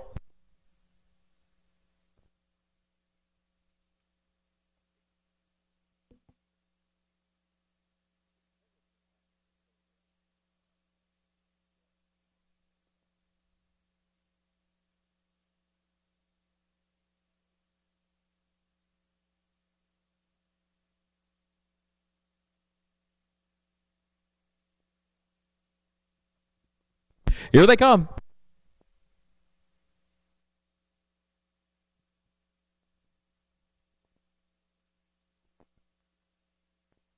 They are off and pacing in race 10. There goes Minnie Vinny right out for the early lead. Minnie Vinny charges to the front, has a challenge though from Captain Warrior to the inside. They're separated by a half length all the way around that east turn. Minnie Vinny to the outside has the lead now by 3/4 of a length onto the backstretch. Captain Warrior now decides to back away into the second position with a 2-length gap now separating first and second as they go on by the quarter. Park Official is a close third, and then Rule the West, who got away toward the back of the pack several lengths, but now is caught up in fourth position as they go on by the quarter-mile mark. 28 seconds for that opening quarter, 28 flat. That is the fastest opening quarter of the night so far, of the evening here, and that has to be one of the fastest opening quarters maybe we've ever seen in the 175-year history of the fair. And guess what? The battle is on at the half. You've got Minnie Vinny to the inside. You've got Park Official right alongside. They are matching strides past the grandstand all the way back down to the east turn. Another length and a half to Rule the West third on the outside ahead, and then Captain Warrior in fourth. They got the half in 58-1. That's probably why Wyatt Avenatti made that move. After a 28-second opening quarter, the second quarter went in 30 into fifth, so the leader had backed off the throttle. Now we've got a 3-wide battle for the lead. Rule the West is 3 deep and driving at the 3/4 mile mark to challenge Park Official, who's got the lead now. Minnie Vinny drops back into the third position as they round the final turn. 1:28.2 was the time at the 3/4. 1:28 and 2/5 of a second. It is still side by side for the lead as they turn for home. Park Official to the inside. Rule the West is coming on from the outside. Yet another driving finish down the home stretch at the Knox County Fair. Rule the West gets a narrow lead. Here's the wire. Rule the West wins it. Rule the West for Mike Cox. That gives him back-to-back wins on the card. That means trainer Dave Brooks goes back-to-back on the card. Rule the West pulls one out of the fire after an intense stretch battle with eventual runner-up Park Official. Minnie Vinny was third. Captain Warrior was fourth.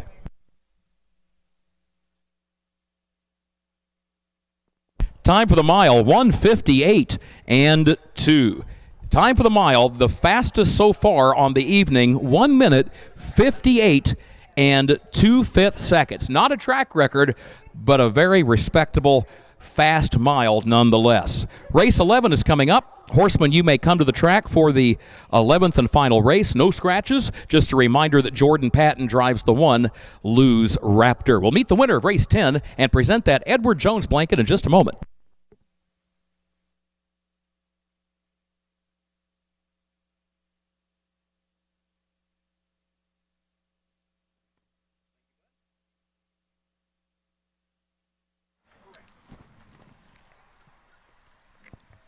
Wow. Another close race. Another exciting finish. Yeah, good. Just absolutely. And none of us did extremely well on that, no matter what we picked there. No, but always good to see exciting miles out there. And tell you what, these guys are scooting off the car today. Stacy and Aaron are having to get out of the way about as quick as they can. They're flying into that first turn. Well, the one thing I noticed here in this is as I start noticing the differences now with the car, this corner is angled different because they drive stock cars on this. Yeah, they're all built track. different, and you can carry that speed in that turn a little bit, probably a little faster, and let them start a little hotter probably. So a training double for Dave Brooks tonight, also for Steve Searle tonight, also for Kevin Miller this evening. Yep. Driving double for Juan Franco, driving double for Mike Cox, and a driving triple for Wyatt Avenatti. Well, now returning after a hard-fought final quarter mile, a 3-wide, breathtaking move at the 3/4, and then traded punches all the way down the stretch with Park Official. How about a hand for number 3, Rule the West? Dave Brooks of Cambridge, the owner and the trainer. So a double for him in both of those categories, and a double for Mike Cox as driver. The winning pacer, 5-year-old gelded son of Better's Delight. The winner bred by the Windback Farm of Maryland. So this winning pacer, not an Illinois bred, but a pretty nice horse nonetheless. 4th career win, 1:58.2. Congratulations to our winning connections. Our thanks to everyone at Edward Jones. That's another of our sponsors, Edward Jones in nearby Galesburg. Every single year here at the races, they take time to sponsor a blanket, and we do appreciate that very, very much. Full field rundown, pick a winner, all coming up in just a moment. David's trying to get it up for us. We are working on a driver championship for the races that we broadcast. Correct. Here's the full field rundown for that 10th race. Okay, it's official. From the top, Captain Warrior finished 4. Park Official, the runner-up. Rule the West was the winner. Minnie Vinny finished 3. 28 at the quarter, 58 and 1 at the half. 3 quarters, 128 and 2, and the time for the mile, 1 minute 58 and 2/5 seconds. Reads down 4:2:13. That gives us 3 miles tonight in 2 minutes or faster. And that gives us a mile in 2 minutes or faster at both gates, the trot and the pace. The last 3 races, 8, 9, and 10, all producing miles in 2 minutes or faster. And I guess that means we've had 4 total tonight, doesn't it? Because we had a 1:59 and 3 by Fox Valley Barbie earlier in the evening. So that's another thing we'll have to research. When's the last time we had 4 miles in 2 minutes or faster on the same program? When's the last time we had 3 consecutive miles in 2 minutes or faster? And when's the last time the Knox County Fair had a mile in 2 minutes or quicker at both gates, the trot and the pace? We're going to bring him down. But my thought is that Altamont, like 2 years ago, Wyatt was slashing under 2s like nobody's business. I don't remember. I remember Cassidy Witten said she paced in like 56 or 55 and change with one of her fillies at Altamont. The caveat is in the same card. Right. Same fair. That whole week, something tells me we didn't broadcast that week over there, but we kept hearing about all these times that were happening over there. But yeah, I totally believe it. The horses go so fast anymore; it's crazy. All right, David, let's talk about the Drivers' Championship. Yes. They get a belt that looks like a WWE belt. I shouldn't say that. It looks like a championship belt for harness racing. Yeah, for generic name's sake. But yeah, we had a championship driver belt made up. Currently, after every race, we try to update the point standings. They're on the website. You can go to harnestube.com. They're right there on the front page. But right now, Wyatt Avenatti sitting in the lead, which we kind of expected, 197 points with 21 wins and 63 top 3 finishes. And brother Matt is in second with 136 points and 15 wins. And J.D. Flynn. J.D. Flynn is in third with 102 points. So I tell you what, it was really close right there when Wyatt was going to Oak Grove and driving some.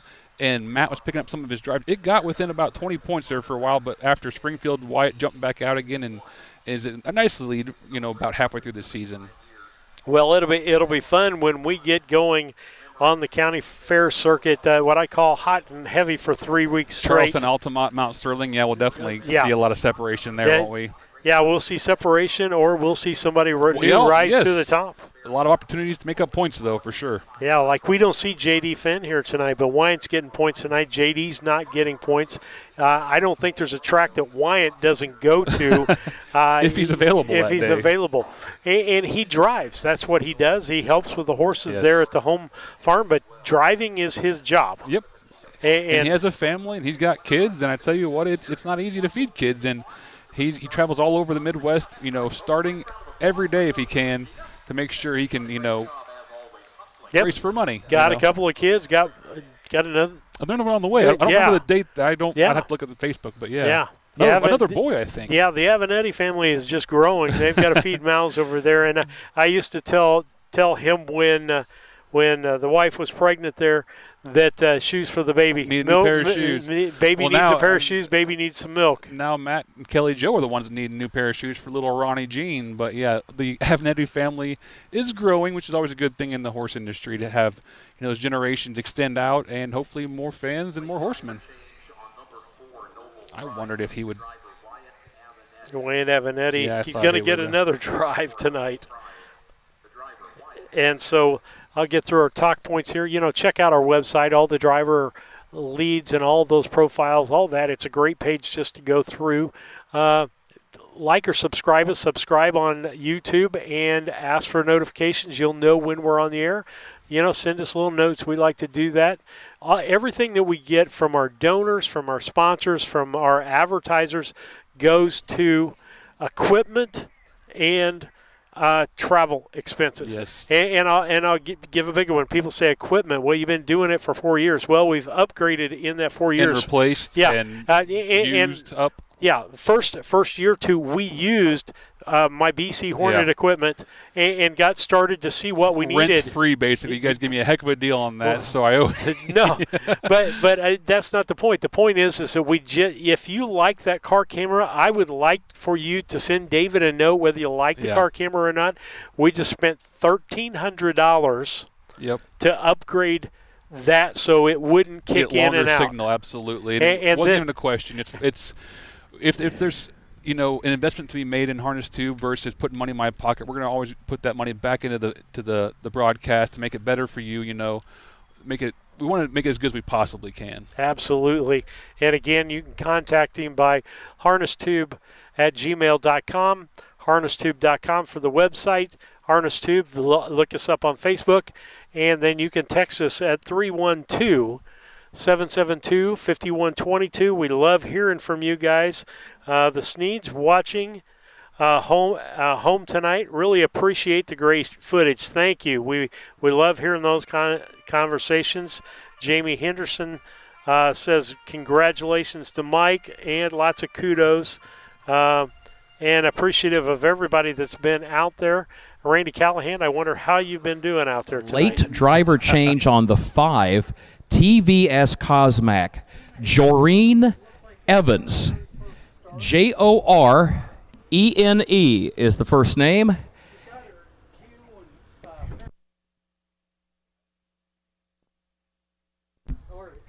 Evans is the last name. Joreen Evans. Yeah, we got a new driver out there. And we sure do. I don't know who Joreen is, but he's driving for Jerome in this one, so it'll be interesting to see what he can do with TVS Cosmac. Well, people want to say, how do I get to become a driver?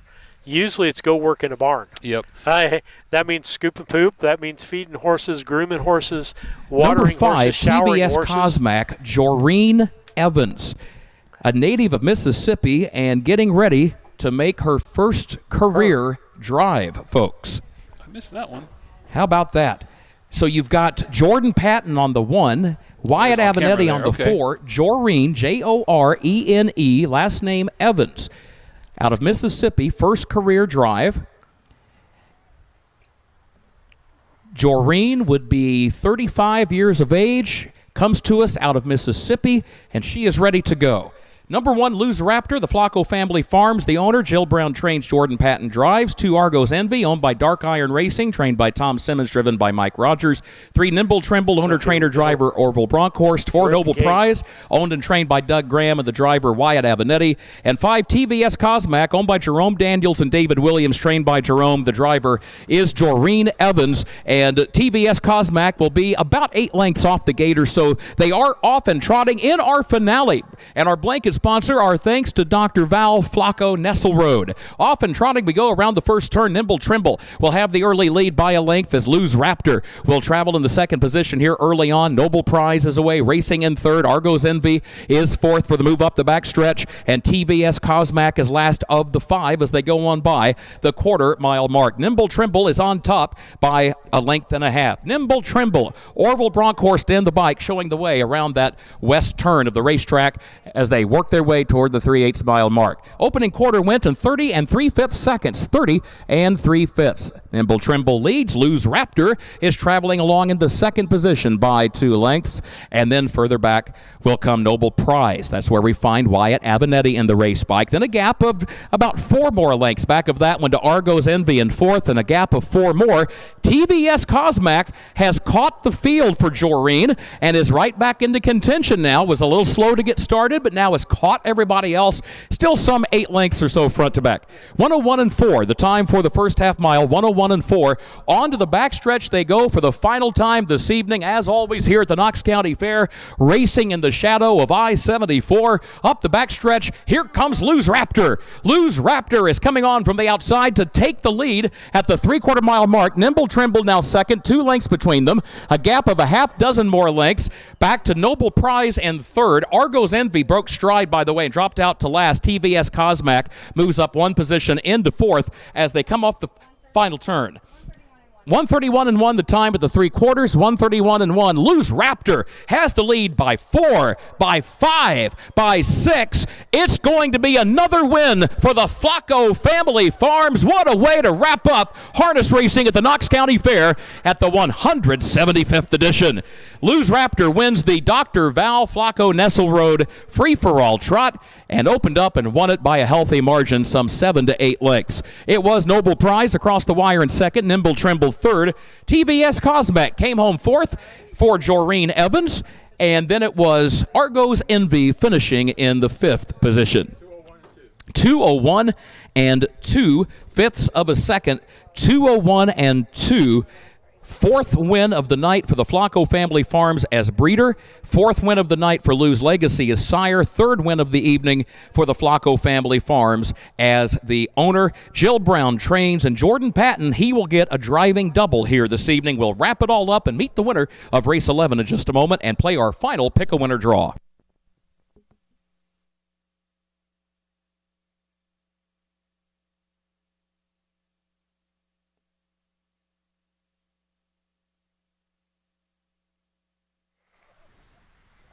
All right, David, what a way to finish up the night as we finish up things here and get ready to go. We'll do the official times and finish for you as well as a winner circle. But we're going to see you 2 weeks from now at Paris. Looking forward to that. And,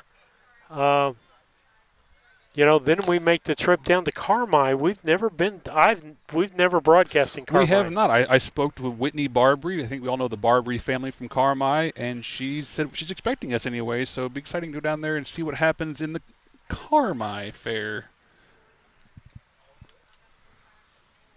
A driving double for Jordan Patton tonight, and a 3rd winner for the Flacco Family Farms as owner, a 4th winner for the Flacco gang as breeder, and a 4th winner sired by Lou's Legacy. How about a hand for number 1, Lose Raptor? Bianca Miller gets ready to take the picture trackside. Tabby Flacco this time will move in to join the family. Husband Rick, there's Dr. Richard and Arlene Flacco. Everybody moves in, and of course the blanket is courtesy of Dr. Val Flacco Nessel Road.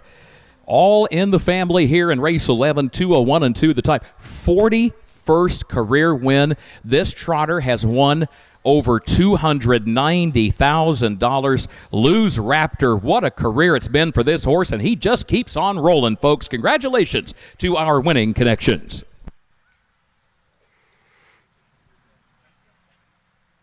Here's the full field rundown, and then we'll play Pick a Winner. The result is official for the 11th race. Lose Raptor, the winner. Argo's Envy finished 5. Nimble Trimble 3. Noble Prize, the runner-up, and TVS Cosmac finished 4th. They got the quarter in 30 and 3/5, the half 101 and 4. 3/4, 131 and a 5th, and the time for the mile 201 and 2. Reads down 1-5-3-2-4. Been quite an evening of racing. Again, we've got all kinds of potential track records for the 2- and 3-year-old set that we will research tonight and early tomorrow. Look for an update at facebook.com on the Horse Talk Today page. We've had... All right, David, we're going to cut out from Kurt, but from Harness Tube, we'll see you in two weeks in Paris, Illinois. At the Edgar County Fair. We'll see you in the Winner's Circle. Thank you, guys. Take care.